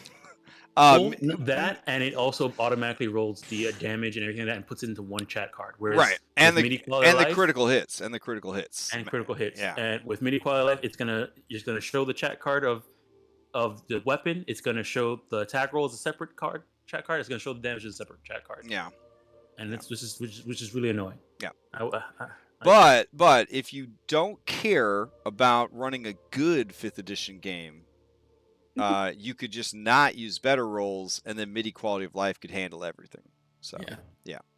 But I mean, if you're not using better rolls, you're running a bad 5th edition game. That's my take. No, I actually feel that way. Yeah, if you're not using it, yeah, I'm sorry. I'd struggle so much if I joined a game and they didn't have better rolls. I don't know. I'd probably just quit. I'd be like, hey, actually, I don't know. I'd check my list of excuses for quitting games, and I'd just randomly pick one, I guess. But I wouldn't be able to stick around. You could set up MIDI quality of life and have both damage and attack card merge as one without having to press either. Well, that's good. But can you roll 2 dice, T-Pain? Come back when you can roll 2 dice. Come back when you can roll 2 dice. If I can roll advantage, disadvantage, and regular all in one. I gotta have it. I'm sorry. I can't.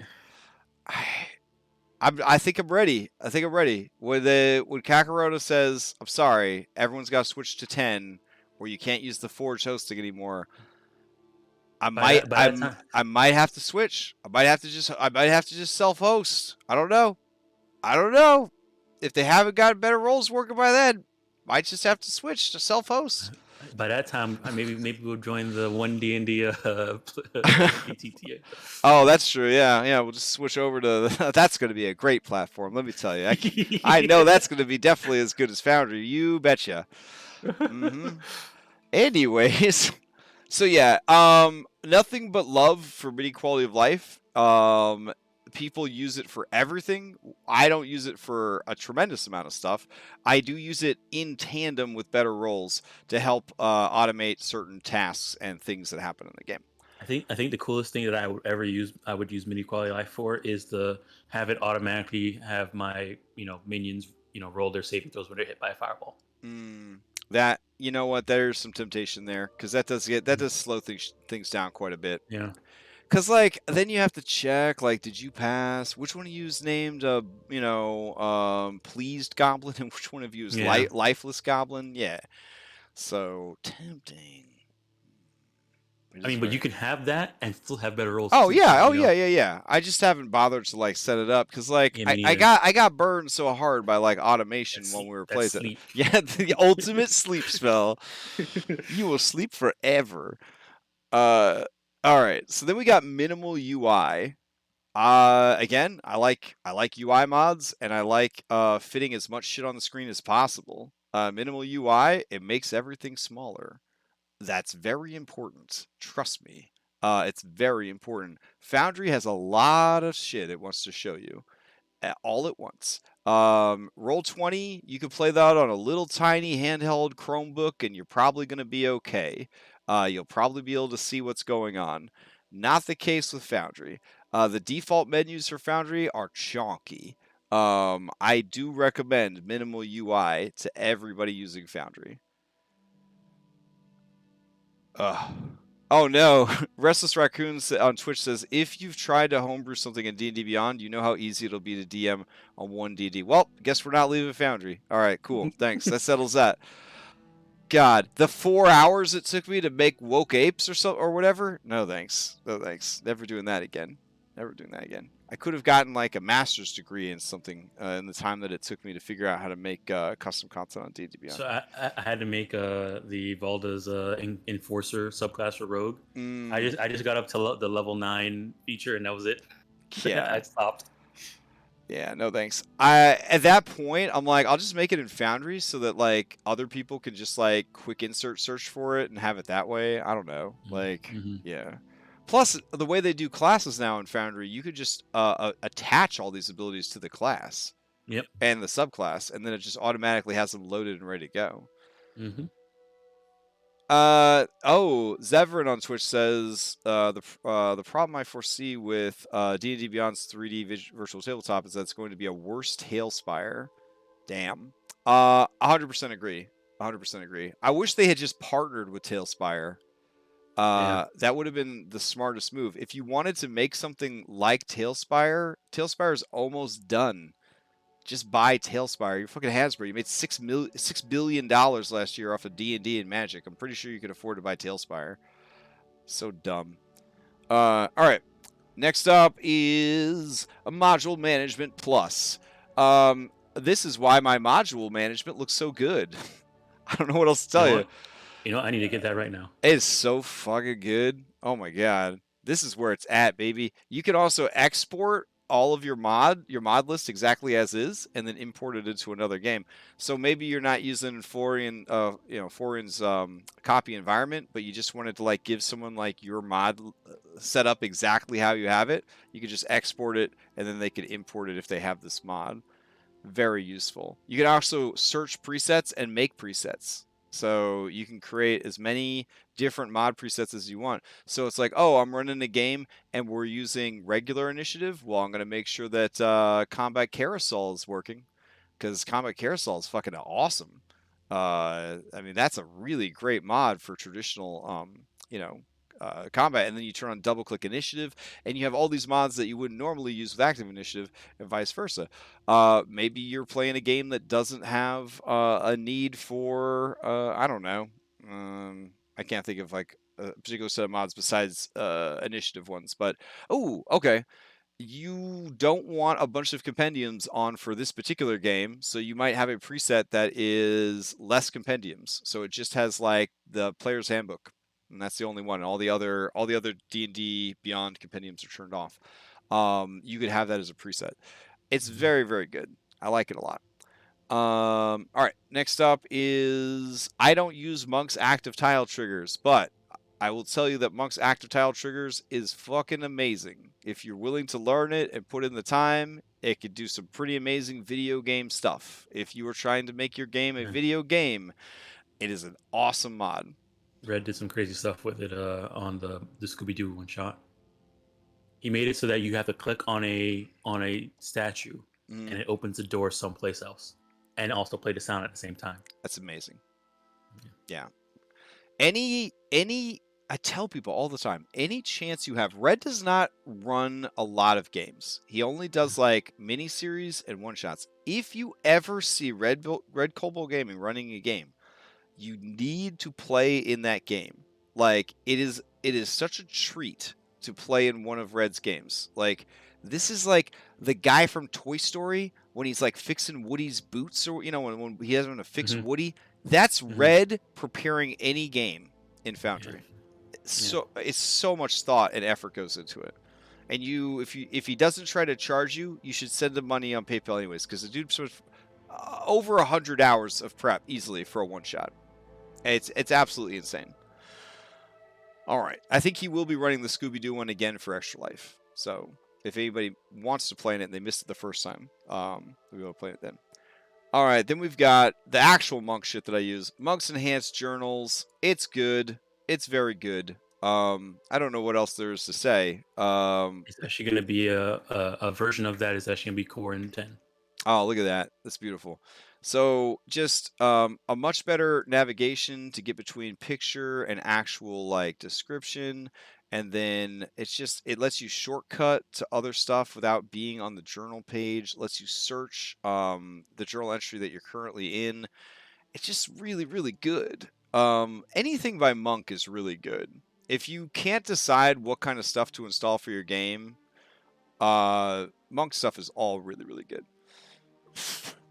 All right, next up is Monk's Little Details. And I don't know how to describe this other than to say that you definitely want to install it, because when you go to do stuff, there's going to be a lot of there's just going to be a lot of quality of life features that have been added in. We'll open up the settings real quick and take a look at it. I just learned that navigation little button is it's amazing. Let's see, Monks, Little Details. So swap target and setting buttons with HUD, alter the, I mean, it's all these little things. Like my pause button being in the middle of the screen instead of the very bottom of the screen, that's part of this. You can change where your UI, how your UI lays out. You can hide enemies from initiative until you hit the start and counter button. So you can roll enemies into initiative before the fight starts without the players knowing what they're getting into until after the fight starts. You can show players how hard a battle is. You could also show yourself how hard a battle is, because it'll use basically Kobold Fight Club algorithms, and it'll calculate if the encounter that you're about to run is easy, hard, or deadly for your players. I mean, there's just all these little things that just go and just make the game amazing. Interaction with the initiative tracker. Basically, when your turn comes up, little gong sounds or whatever sound effect you want. A little turning thingy appears below your character, so you know it's your turn, or you know which bad guy's turn it is. Just so many things. It does so many things. I mean, it would be a long video just to go over all the things that this one particular Monk's thing does. It's wild. Then we got Monk's Scene Navigation. This is another amazing enhancement. So I still like the other Scene Enhancement better because of how it sort of lays out this, but Monk's Scene Navigation adds folders. So over at the top of the screen, when I'm going from like place to place, I have these little folders to go into, and I really like that. I feel like that does a really good job of helping me kind of get around my many different maps and submaps and scenes. It does rely on you to make a nice folder hierarchy for your maps, but you should be doing that anyways. Monk's sound enhancements. I don't use sound in Foundry because of performance. I don't think that it's reliable, and I don't think it's good for your resources. We're gonna put that to the test with Curse of Strahd, I guess. But I generally don't have Monk's sound enhancement turned on because I try not to use sound in Foundry. But if you do use sound in Foundry, 100% go get Monk's sound enhancements, because it overhauls the entire UI for the sound player and makes it good, because it's not by default. And then the last one we're going to talk about, and then I'm going to go because it's like after 10 o'clock already, is Monk's token bar. And that's this thing at the bottom of the screen. So all playable characters, so anything that is a player character on the scene, you can set it to show any and all stats that you want and do custom icons for them. I always know what everybody's hit points are at. I always can just glance down here and see what everybody's insight, perception, investigation, stealth. I can just see all that stuff just by glancing down there. Also, I can just click on their picture at the bottom of the screen, and it'll take me directly to their miniature in the scene. And there's some extra stuff that it does here. I can lock down movement on a character specifically. I can ask for a contested roll between two different units. I can automatically go to their combat turn. I could do it. Just gives you a lot of stuff you could do to it. It's very, very cool. If you are hurting for screen space, though, I wouldn't recommend it. It does, in my opinion, kind of junk up the bottom of your screen. So if you don't have a lot of good resolution real estate on your screen, you might want to avoid that one. But that's why I use it. I just like having a million different ways to look at stuff. So I can mouse over a mini and I can see its stats, but I can also just look at the bottom of the screen. And I like being able to go to character minis if I need to. So like, where the fuck is Layla? And I just click on it. It just takes me over to Layla's character. So, all right, we made it, I think, more than halfway through. Maybe halfway through. More than halfway through. All these mods. We'll have to do this again to cover the rest of the mods. And we also got to test out streaming to YouTube, so hopefully that was good. And anyways, if you're here, you could tell that we're not running Mythic tonight. I just needed a break, needed a brain break after the last couple weeks. Also, the last couple weeks of Mythic have been pretty heavy. The monster that they faced was not an easy monster to run as a dungeon master. And overall, it was a pretty draining experience, I think, for everybody involved. So it really doesn't hurt for us all to take sort of a week to recover from how fucking horrible that entire arc was. Tomorrow is the return of Odyssey Prime. This will be level 16 plus. They will be pursuing the kind of things that 16 plus people pursue. So it'll be some very high level, very epic gameplay, and that starts tomorrow night at 8. We'll be streaming probably from 6 until 8 to get some last-minute panic prep in.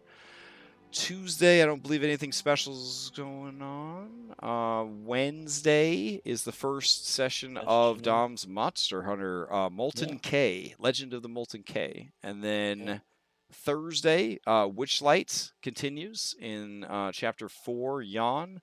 Friday, I don't believe anything's going on. Saturday, more Red Hand of Doom. And then Sunday, we'll be back here and we'll be playing some Mythic Odyssey. All right. Well, thank you, everybody, for hanging out in chat, and I will see you next time. Take care. Oh, wait. Where's the new we're done button? Hold on. Is there a we're done button? Hold on. Oh, stream ending. There we go. Yeah. Make sure you